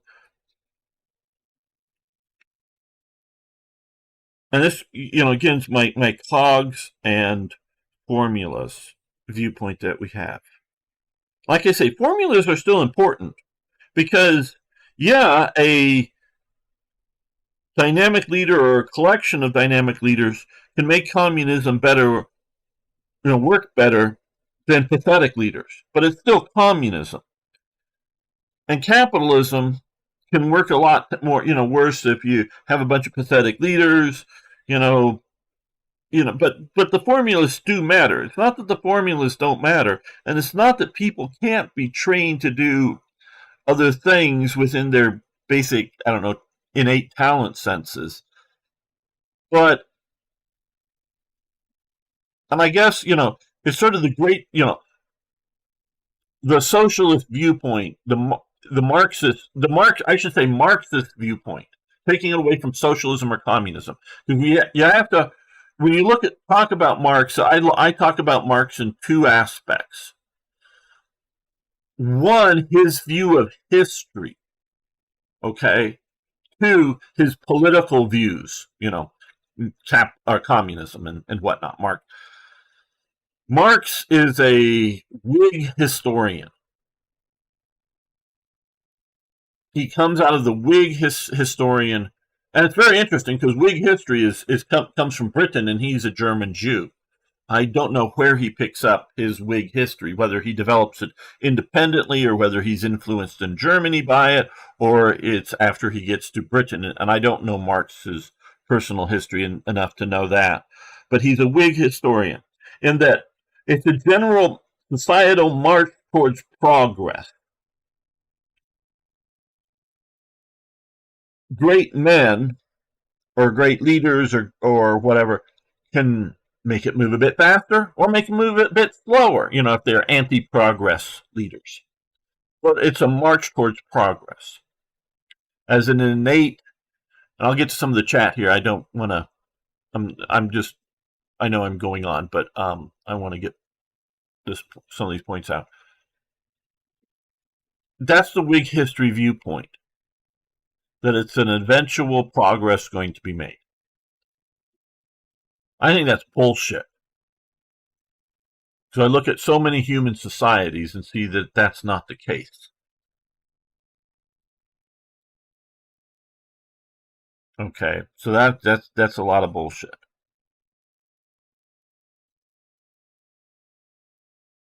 It's like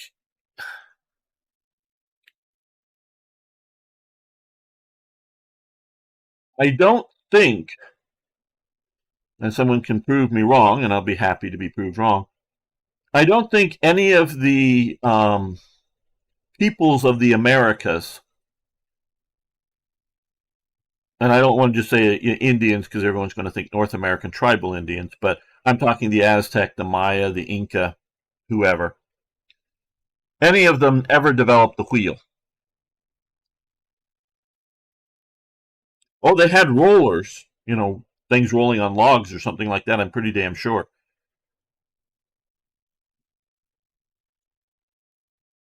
Now, maybe you go, well, they didn't have a way to exploit the wheel, meaning they didn't have horses, they didn't have cattle, because bullocks, cows, cows trained to be, draft animals. And so why would you develop the wheel?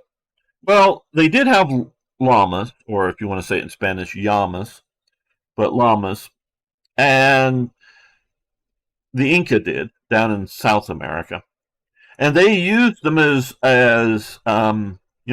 beasts of burden, but they didn't tow things. So their roads, and they did do roads down there. I don't know if the Aztec did roads. They may have, but and I don't mean just trails. I mean specifically built roads. The Inca did that, but there were steps in the road because they didn't have the need for like a towing of a wheel of a wagon or a cart or anything else. So if you walk along, and so in the idea that sometimes if you think way up at Machu Picchu or whatever, climbing a mountain, lots of steps, but they would just generally in their road building, go 10 meters flat, and then a 6-inch step, and then another 10 meters flat, and then up and down and that kind of thing. Because if you're walking, whether humans or llamas, steps aren't a problem, and you'd rather have a flatter road than keeping something rolling. Hello, Mirror Man. So I don't know that humans naturally progress, but right now we are seeing a great man. I think, and whatever you think about this great man, I think he's going to be remembered in history as one of the great men of humanity, like Leonardo da Vinci, like Thomas Edison. And I'm using those two because he's not at least not yet, a political leader. But Elon Musk, he is a great man. You can hate his guts if you want. I'm not saying he's perfect. I mean, if you're just looking at great men, we can look at Hitler and Stalin. Two very evil men.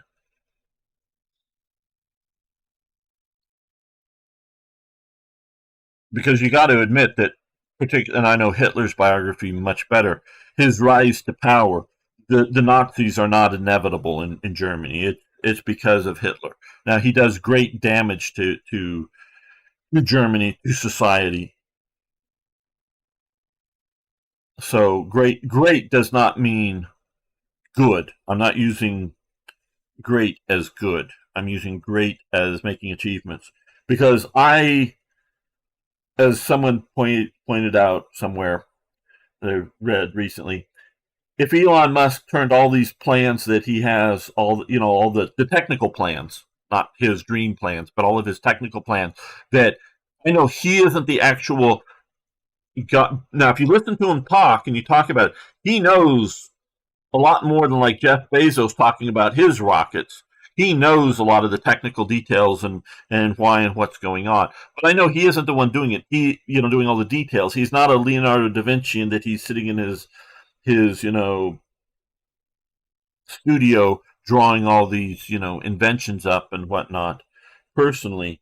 But Elon Musk is creating the organization. But if he were to turn all of his stuff over to NASA, all of his technical plans, they couldn't get the damn thing built in the next 30 years, just because they are not currently organized up to be able to not just innovate, to be able to implement what Elon Musk's organizations have implemented. So he will be remembered as one of the great men of humanity.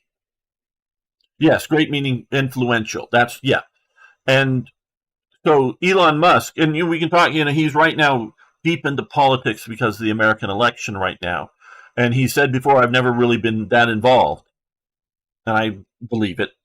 Not that he didn't donate money to what causes that he thought was good, but that was just do that and then back to his projects. And I suppose he's going to go back to his projects once things are sort of settled down here, but we'll see. And so his rocket, we watched the rocket come in and get caught by the tower and all that stuff. And on his other companies as well, Tesla and SpaceX is putting him up there, but the Starlink, all the little satellites, it wouldn't be happening without him. So it is not an inevitability that all this would be happening. He'd be plodding along, and there'll probably be, because there was before he got into it, some private enterprise rocket developments that would be putting some satellites up into space, and we'd be plodding along. So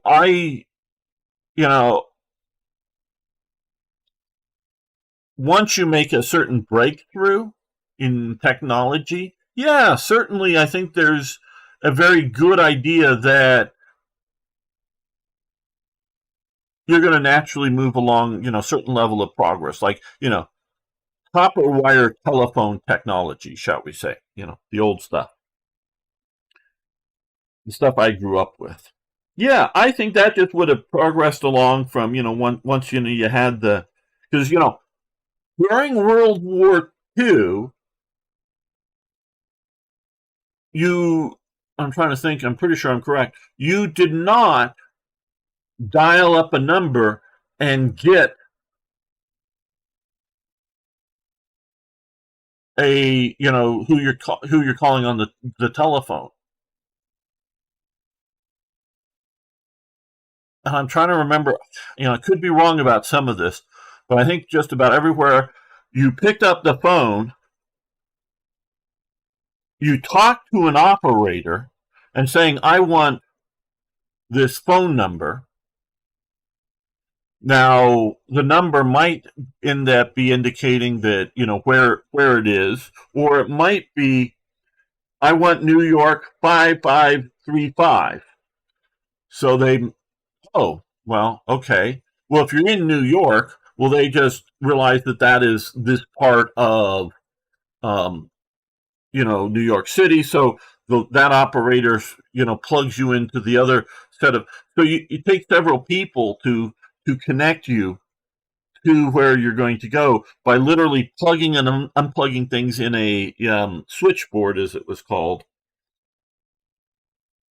Sort of like headphone jacks kind of things that they would be plugging in and connecting up.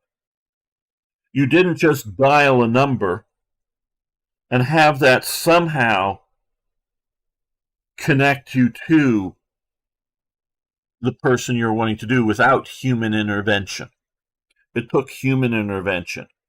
And I think that would have happened, achieve that one. And I don't know that there was a particular person, but that just level of computerization just would have happened, as progress.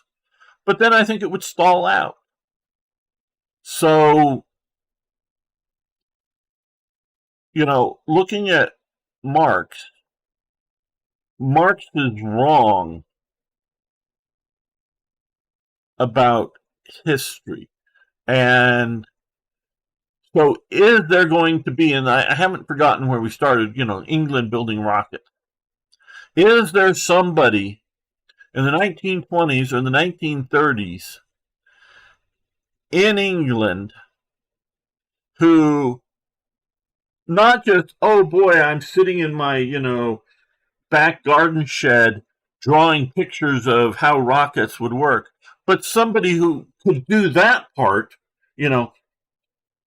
actually work and develop, and then once he got that, then have the talents of actually building the, even just a small experimental rocket kind of thing, somebody would build like Wernher von Braun was doing back in the 1920s or something himself personally out there and do that. Not just somebody who can do that, but somebody who can do that, but also have the talent to either get industry or government or some organization out there to go, oh, yeah, here's money.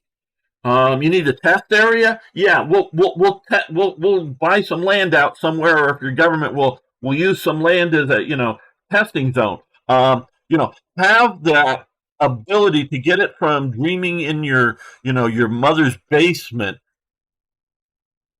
to getting it.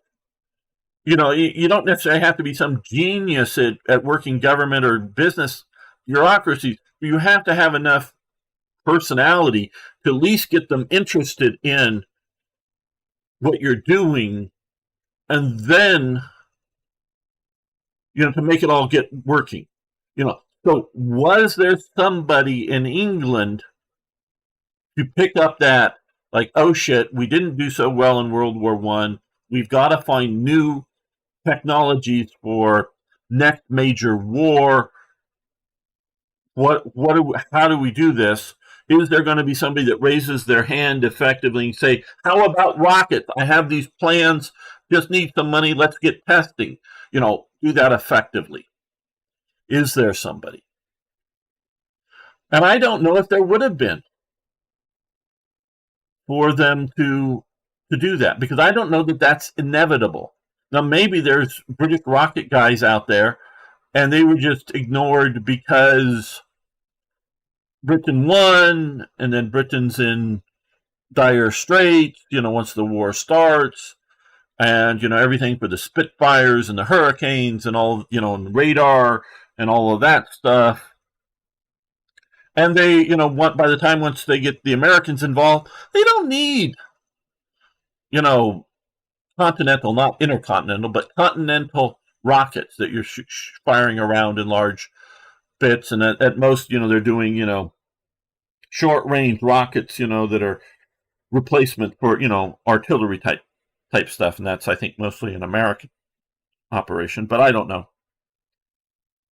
But that technology is just sitting around anyways, because Britain had Congreve back in the late 1700s. There was a Congreve rocket taking sort of really more Indian technology than rocket technology than Chinese rocket technology, because the Indians sort of did that, and improving it, and that's where you get the rocket troops of the Napoleonic Wars from Congreve. Now, he was part of the Royal Artillery. So, yeah, but I don't know if there's a Congreve. And again, I don't think you would have had, the rocket troops of the Napoleonic Wars without Congreve.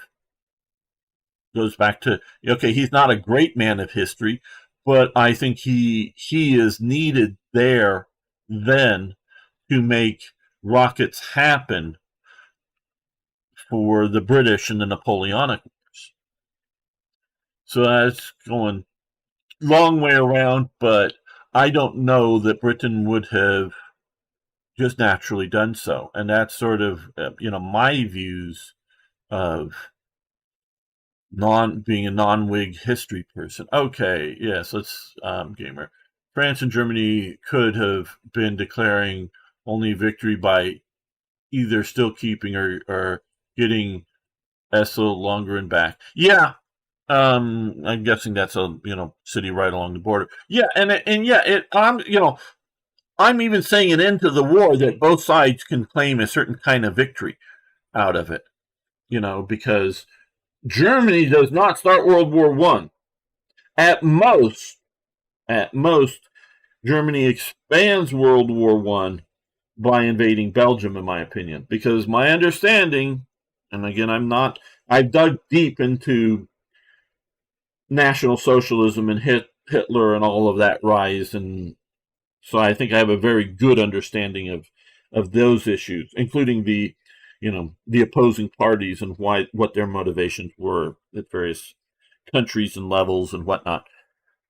But my understanding is with World War One is obviously Serbia attacks Austria-Hungary by that assassination attempt. No, it's not a major army, but it's an assassination of what I effectively sort of use in a modern American sense, the vice president. And yeah, they use Montenegrins or whatever no, not Montenegrins, Bosnians or whatever to do the actual attack. But yeah, it's Serbia. And then Serbia is going to go to war with, Austria-Hungary is going to go to war with Serbia. The Russian Empire, looking for a bit of, maybe a territorial gain, going to support its ally, Serbia. It's sort of somewhat puppet state, somewhat whatever. And yeah, France is clearly going to continue, is going to keep its treaty agreements with Russia. If they go to war primarily with Germany, because Germany's going to keep its treaty agreements with Austria because Germany's coming in, or Russia's coming into the war, so Germany's coming in defending Austria against Russian attacks, and France is going to support Russia because of their treaty agreements. So Germany going to attack, not just defend against an attack or possible attack from France, but is going to go offensive and then into Belgium. But maybe Britain would have entered in anyways, just not wanting to see too big of a Central European power of any country, wanting to keep, dividing, not so much divide and rule or divide and conquer, but divide and survive, meaning not having a huge continental power threatening its independence. So, Germany doesn't have to defeat everybody to declare victory because they were coming in as a defensive alliance with Austria.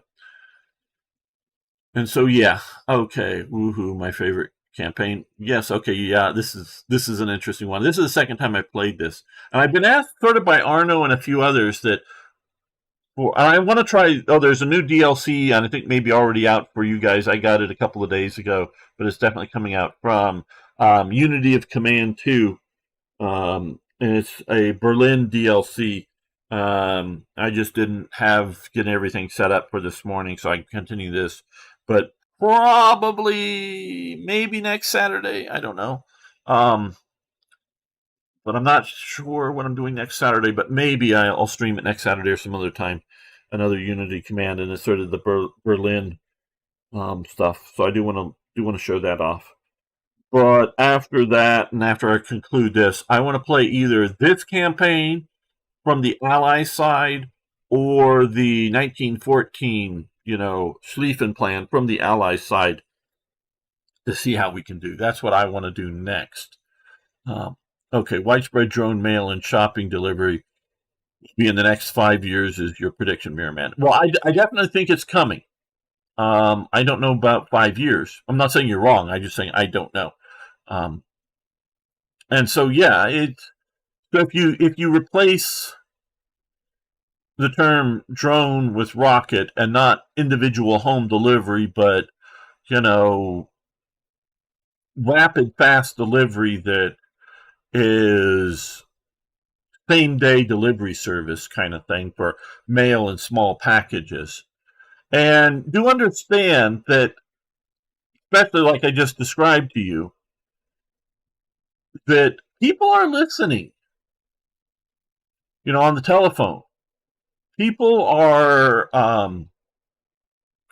listening, if you will, when you send a telegram. So whether it's a private love letter or whether it's a business communication, you very well may want same day, not like, well, put it on the train in the morning, get it there, but, hourly, shall we say, rockets going back and forth. If you have the idea that it was precisely going to land, and like I say, deploy a parachute, so even if it does come down in the wrong spot or whatever, it's still, it might kill you if it actually, hits you on the head or, depending on how big it just hits you. But, non-explosive, the rocket, coming in and landing at a particular landing zone and, firing off during the day every hour on the hour from this city to that city.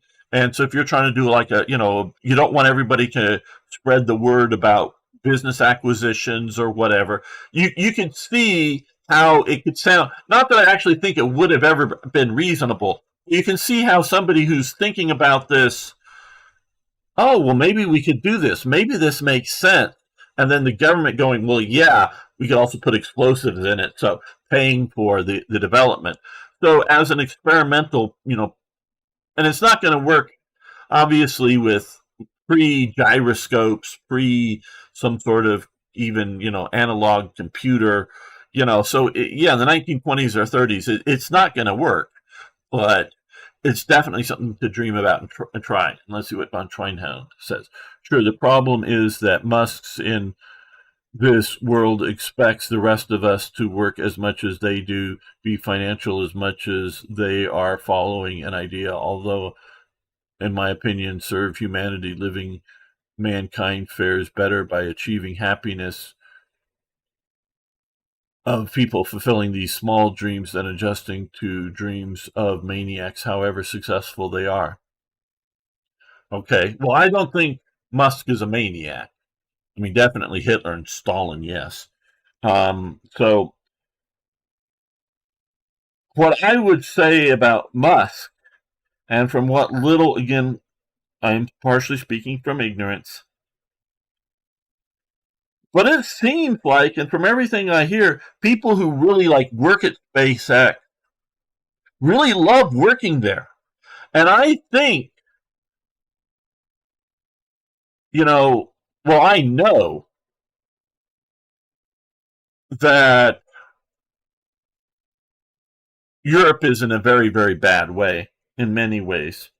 One is that they're highly regulating themselves, and as a fair number of Europeans say, we can't do this in Europe. We've had to come to America to do whatever X is, some sort of business development or something. I think there are men, and I don't think this holds true so much for women. I think there are a lot of men that want to work 12-hour days and grind at things. They want to do it. It's in the male genome or whatever to be a workaholic. They want to do it. And I think there is there's sort of a meme on it, like, hey, if you were to put an ad in the newspaper about, want to go on an expedition to the North Pole or the South Pole, huge numbers of males would just show up, and that's sort of what Shackleton did.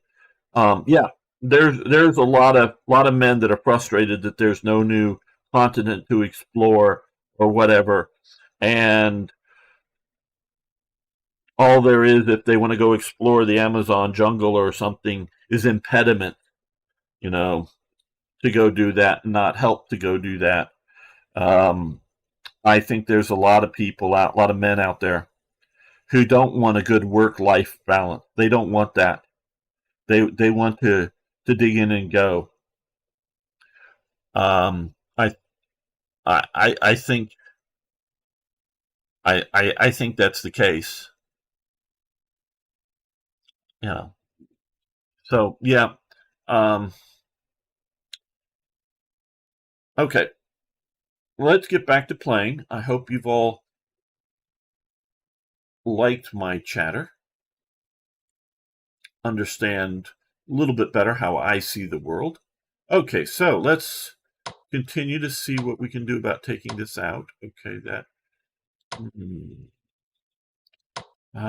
we have 8 shells. I'm gonna have to move this up here to push down there. So let's just fire 1 shell there. 6, 7. Okay, bye bye. Now here. Okay, there we go. Bye bye. Right, now take this off. Let's get rid of that. Okay, so now that we've cleared this up, we need to come down through these marshes this way. But we've cleared up this pocket. I just needed to see how we wanted to do this.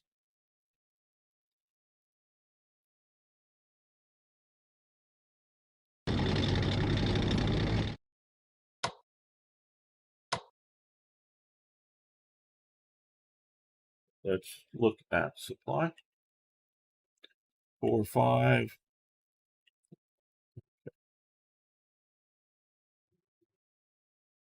Down here. Okay, that looks good enough.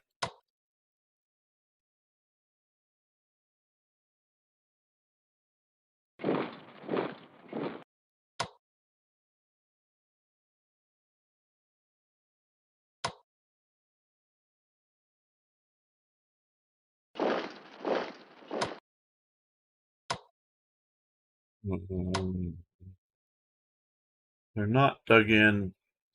Do I want to dig in and attack? No, because this is, see, there's no roads here, so this isn't going to be here for long. I don't think so. Let's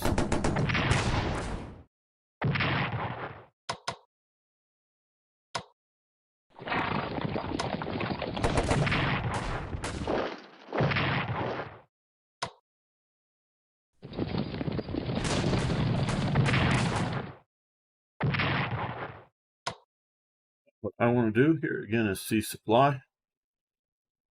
S 5, 5. Okay, that's, I think, good enough, and I think far enough away from being attacked. We get to move up to there. That will allow me to move you up. Be relatively well escorted. 3, but then I have 3 points. 2, and they have 2 action points, so they can move up. No, not attack. Just get there and entrench. Yes.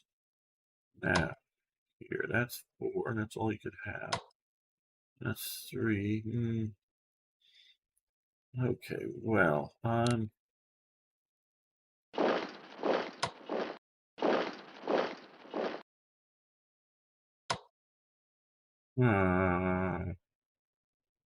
think about which way I want that to go. Providence, how you doing? So how long is this one game? Like weeks? No, you can get this done in, now this is just the, Ludendorff Offensive. This isn't the whole war. So you can get this done in a week or so, playing a good number of hours. Now, I've been playing this for weeks in that I play it for, 3 hours, 1 day a week. So, yeah, in that sense. But,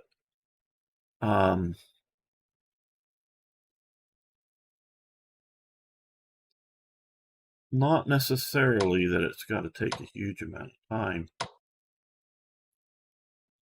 It does take a bit of time.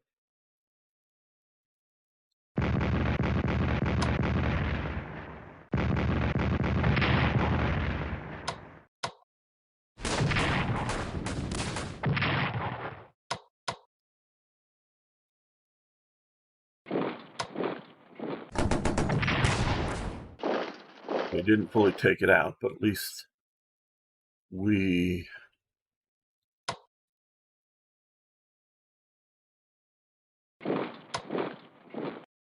pushed it back and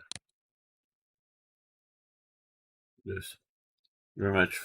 It's always a pleasure to discuss these controversial questions of the gamer. Thank you. Hopefully, I can contribute to give you a European perspective because it's Saturday. I now have to go partying. Cheers, man. Yeah. Hey, Von Schweinhout. Can I take a look at joining our Discord server? We have a lot of interesting discussions and stuff that goes fairly deep, and I'd love to have you join us over there. And I mean verbal discussions, not just text, over there. And I think there's links around, and definitely if you look, should be links in the description for the War Thunder stuff. And so if you're ever hanging out with us, see us in the, in the voice chats or whatever, or our other stuff, you might.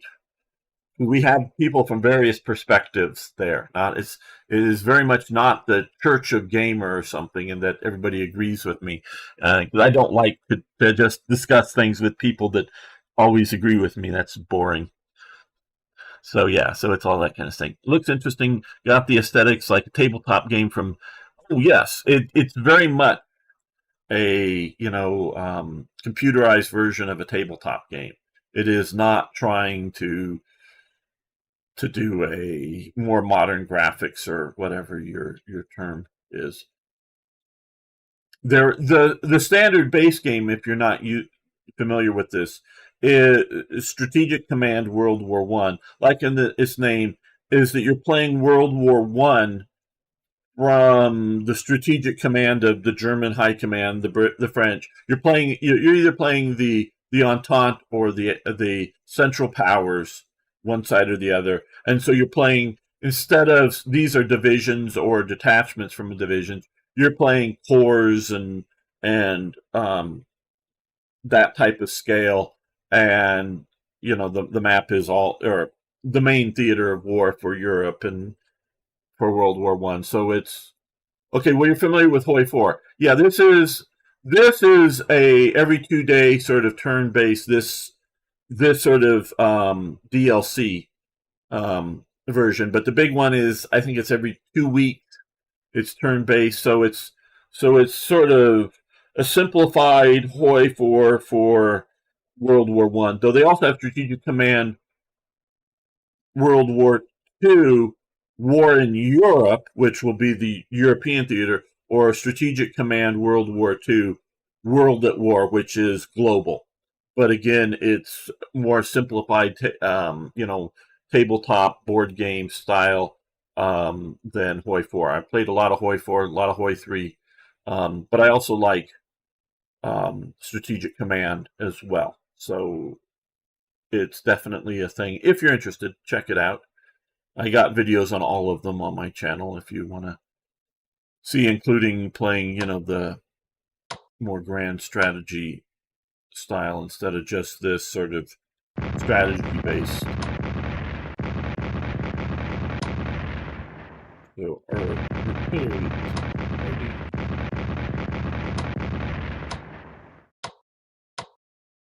okay, we can take it now, let's say.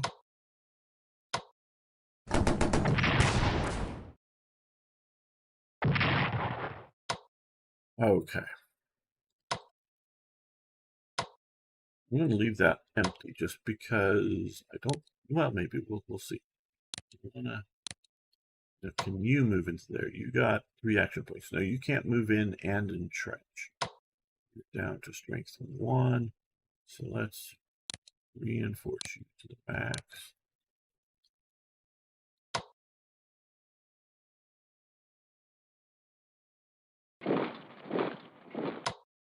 And entrench.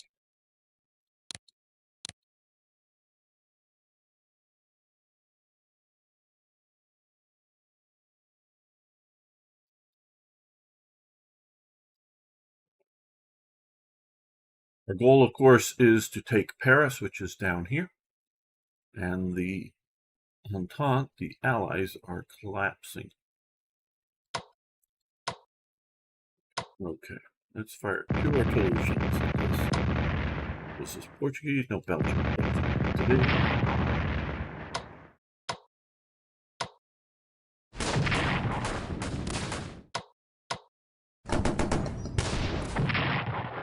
Okay.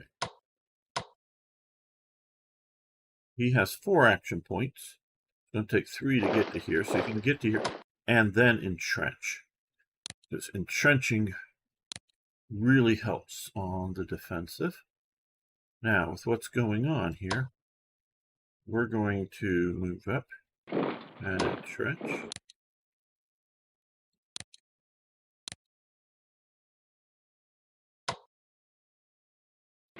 Similarly here.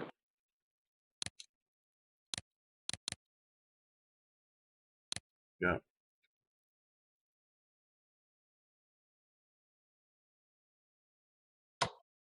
We're going to move it to there. We're going to move to there. We're going to move to there. And this is somewhat collapsing. For those new to this series, I've been playing this campaign is how I would play it as a World War I theater commander. And by that, I mean I am trying to play this in a way that isn't too costly on lives. I am trying to use artillery and firepower and setting up overwhelming conditions, because I could start hammering these guys with infantry units and bash my way in there. But by having the artillery here, and do I have a reconnaissance? No, not within range.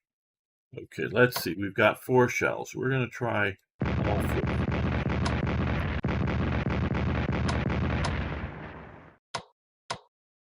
4. Enough artillery rounds for 4 barrages would be technically what's going on here. Okay, so now our odds have changed greatly.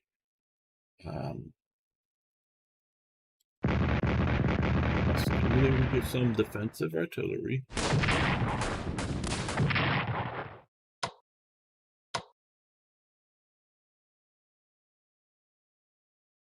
This is just a detachment, but we're going to attack here with that. Yes, I was hoping to win and then be able to move this in here and then not take that artillery out necessarily, but really do serious damage to it. Now, we're going to fall back. Come with that and take that artillery unit out. Okay, now I'm not going to move into there unless I can find a unit that can... Okay, he has 4 action points, and it's going to take 3 to get here, and then 1 to entrench. So that way, if there's a counter stroke, he will at least be entrenched. Now, this guy is not entrenched, and he is sort of flanked there. But here, again, this would be bad. We have 4 rounds. Railway gun, which might not hurt him much. But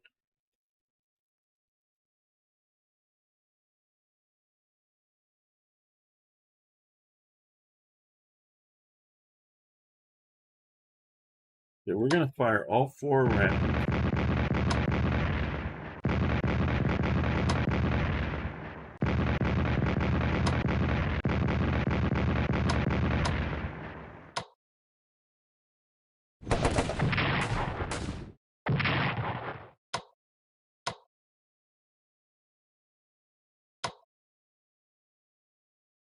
So that's just a detachment. This is a full division. Okay. The reason I focused on him is twofold. One, there is a town there to get. 2, I'm worried about this division here because it's not entrenched. It's already attacked, so it can't entrench. And I could see some pounding coming on. But now that he's weak, I don't think so. You know, he can move up and entrench.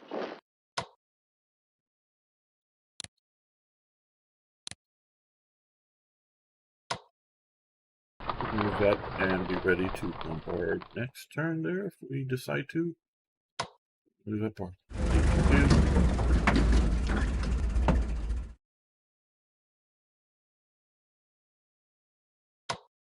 You can move on.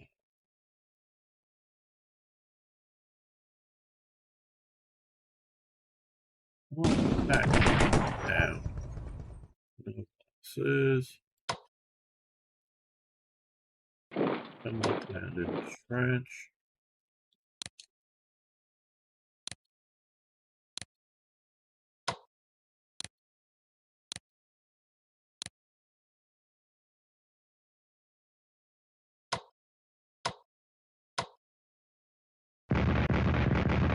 Hey, beam slam. Oh yes, we're breaking through. I mean, there's, you know, the ocean, well, the sea, whatever. Okay, well, we'll do is we'll move him like this, strike there. You up to here to the trenches, and we'll move you up here into trenches as well. Yeah.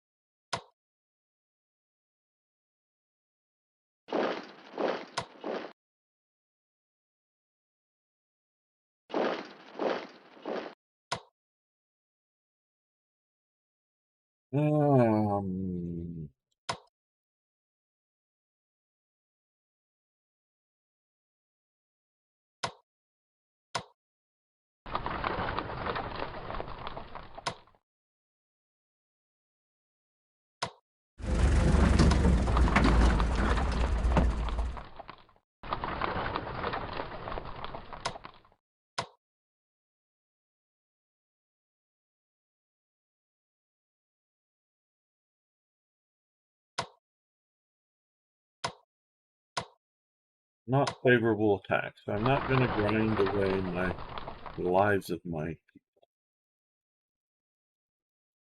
I'm going to bring artillery up. I'm going to go slow if need be here, but we're going to keep pushing.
This thing up here a bit.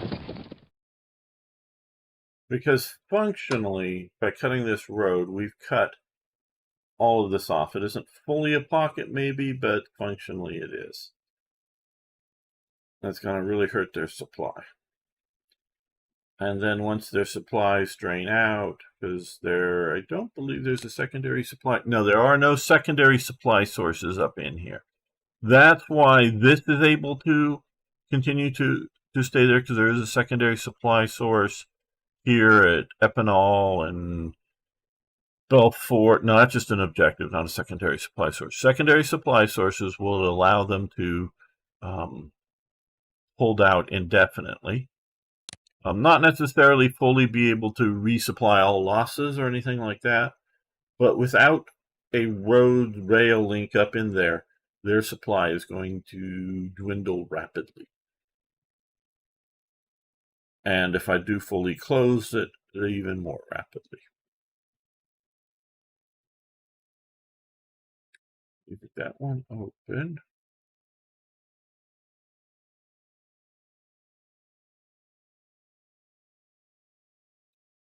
Okay, now that we have this done here,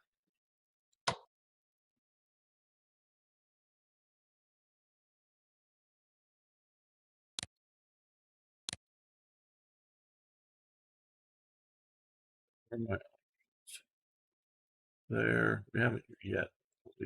So we'll move you to there.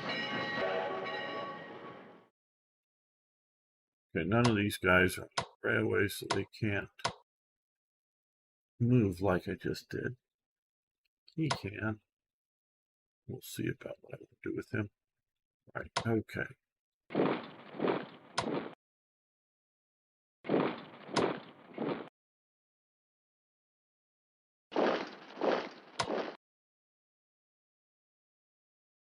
We'll see how I want to move these next turn. That's why I'm moving them forward, but also moving them along the railway.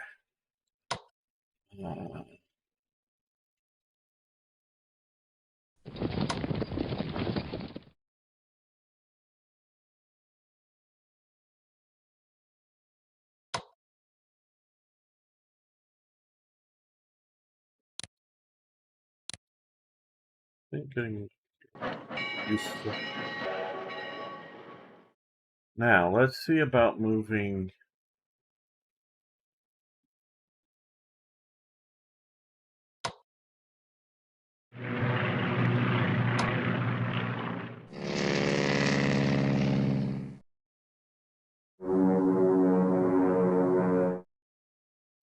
Aircraft forward.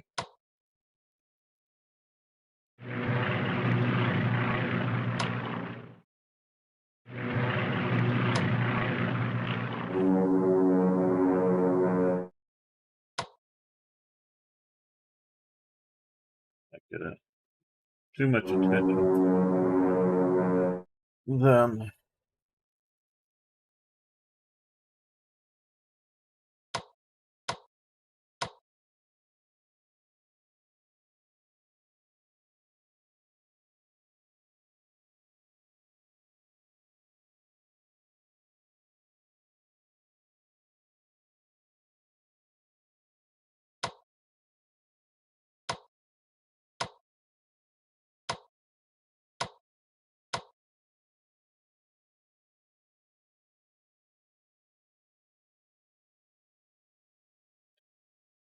Well, don't want to get within 1 hex of Epinal, unless I'm actually going to attack Epinal.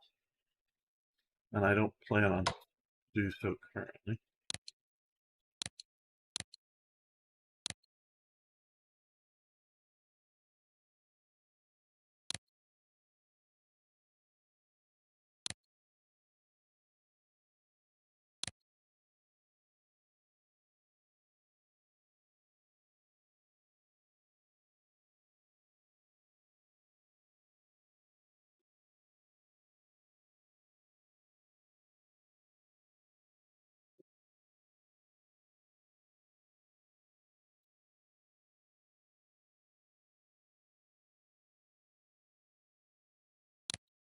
Not control.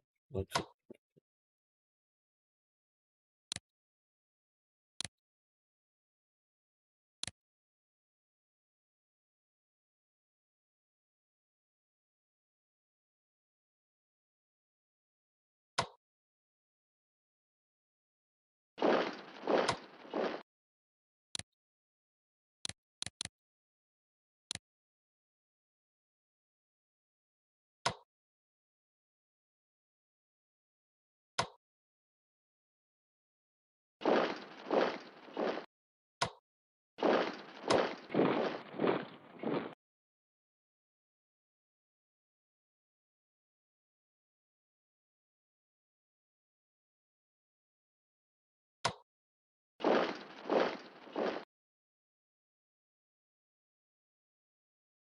Okay, so this again is more about the threat than the actual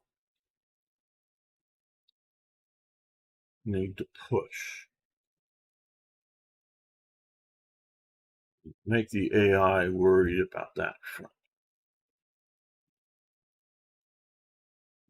Let's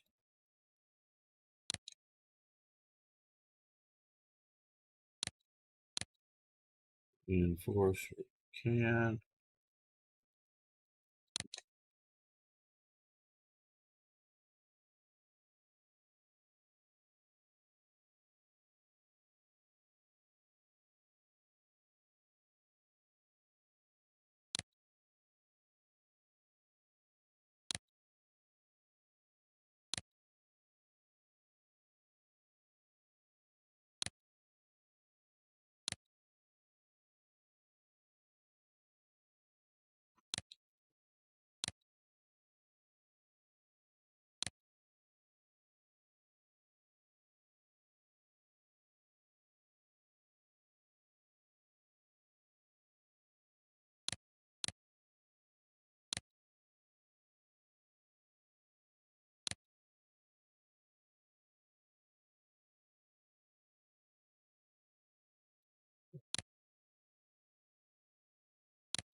We have so much MPP, we don't know what to do with it all.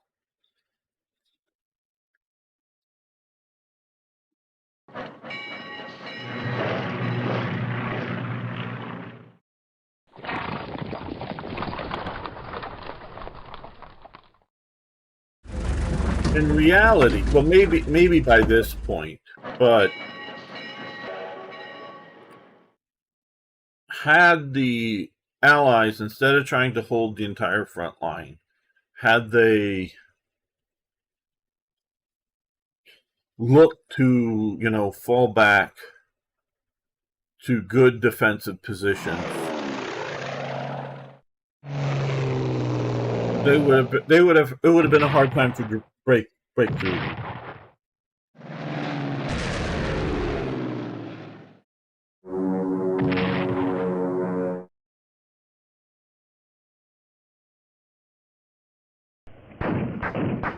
And good, our flat guns are working a little bit.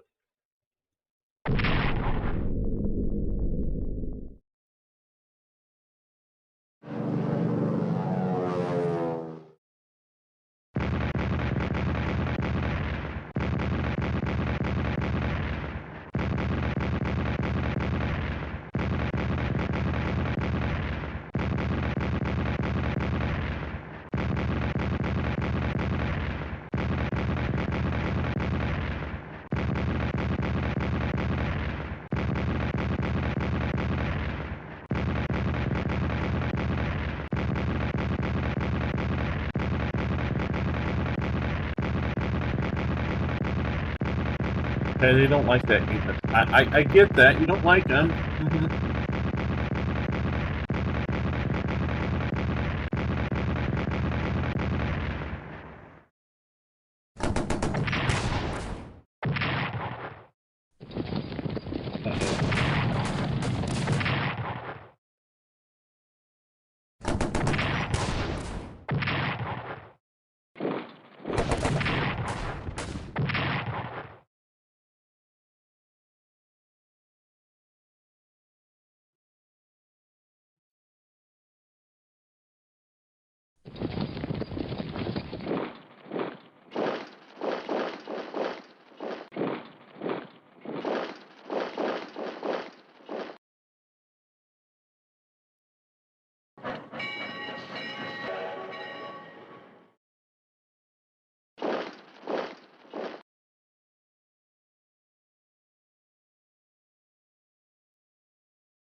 Right.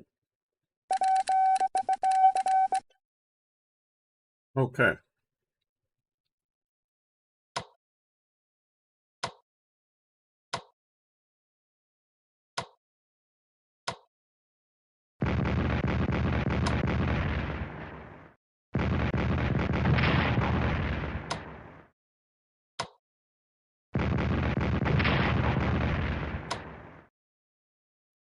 Hmm.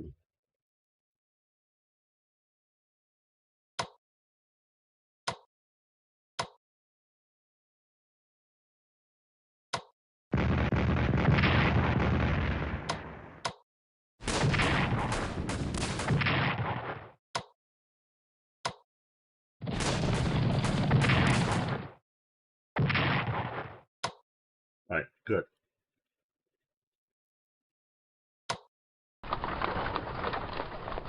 Well, there.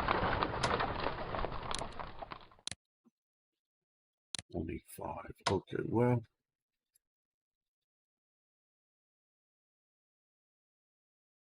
Oh, yeah, very serious problems.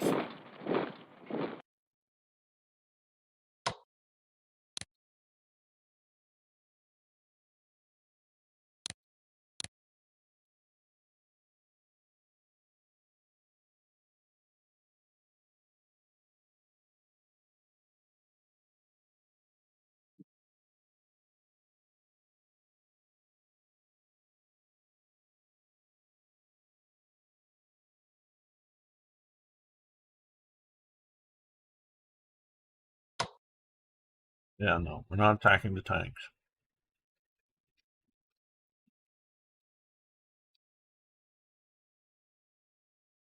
Let's look down here. Yeah, no, not worth the attack.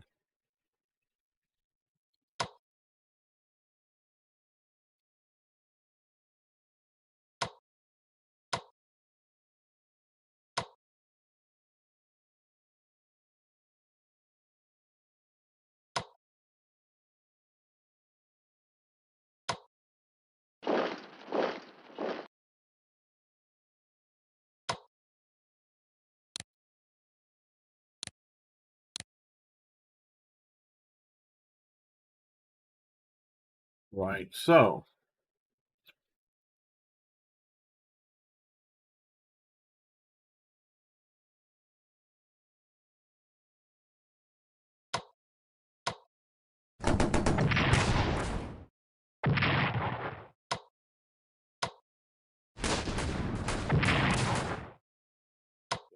now can these guys, if yes, they can come in and entrench.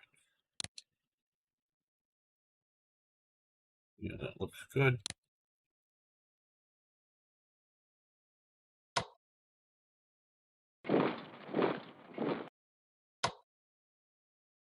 And also entrench.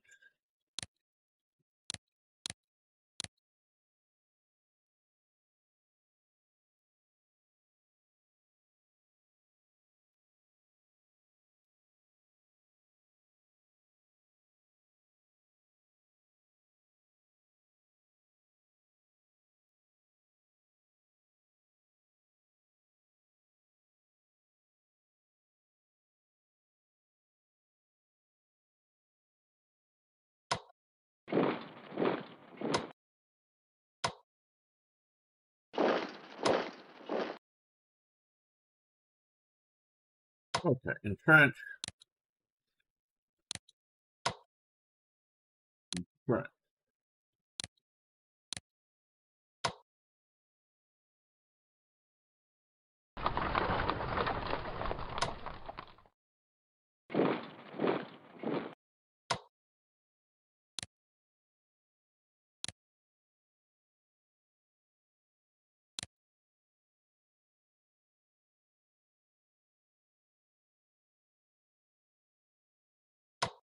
And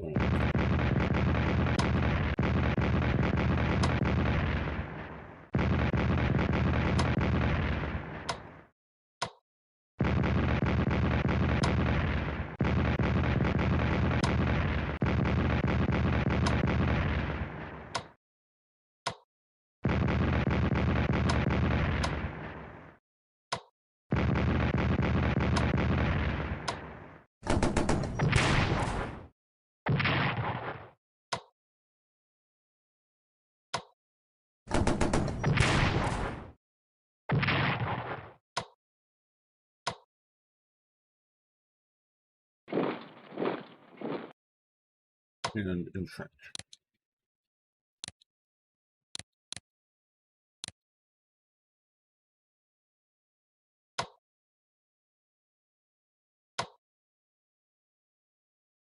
Is he entrenched?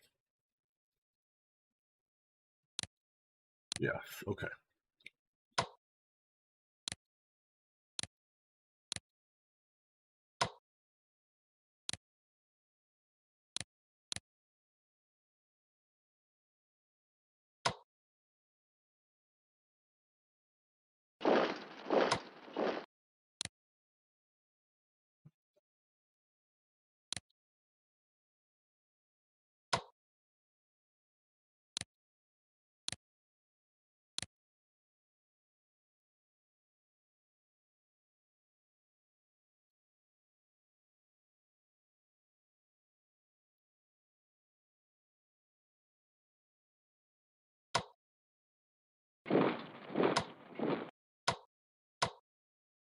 Can't get there, damn it. Well,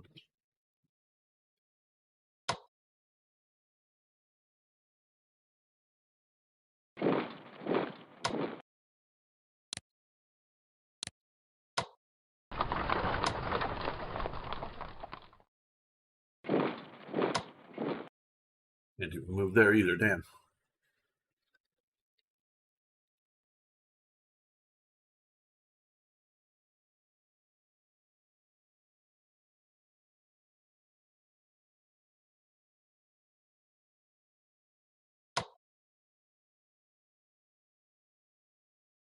Swap? Can I swap here, maybe? Yes, I can. Thank you. Good suggestion. I want to get it close for next turn to be able to shoot. Right now, either here or here.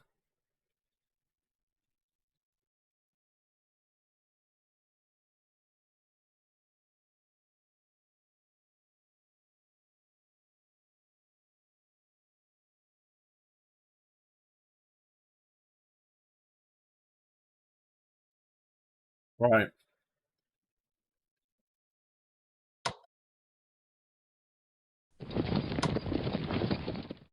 Got lots of artillery back there.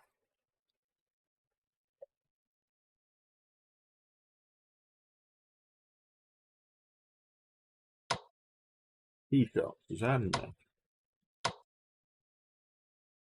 No, not enough.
Hey, Harry.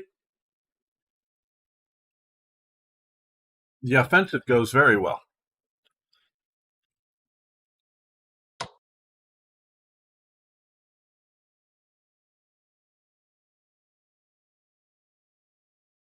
They come back there.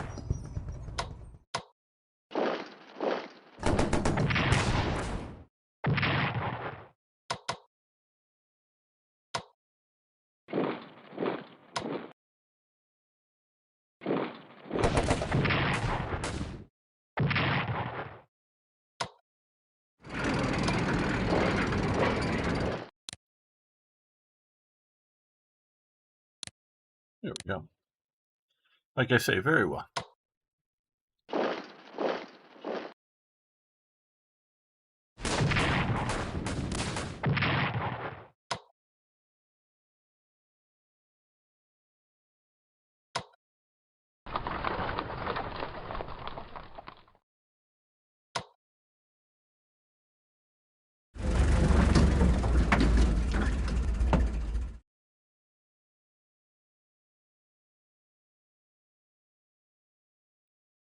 Okay, guys. Let's Always do that. Hit the wrong button. Okay, let's save this.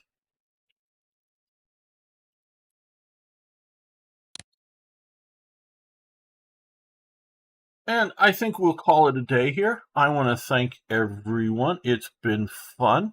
I want to thank Arno, Ari, who just showed up, Mirror Man. I know Von Swinehound has left us, but thank you anyways. Providence, thank you for showing up. I'm just scrolling back up. Jamnuska, if you're still around, thanks for being here. And Machiavelli, thank you all for coming and hanging out with me today. Really appreciated it. But got things I got to do and whatnot. I'll be back tomorrow. I hope a few of you will join me and we'll play some War Thunder, drive some tanks and whatnot. So hope to see you all then. Thanks so much, everybody.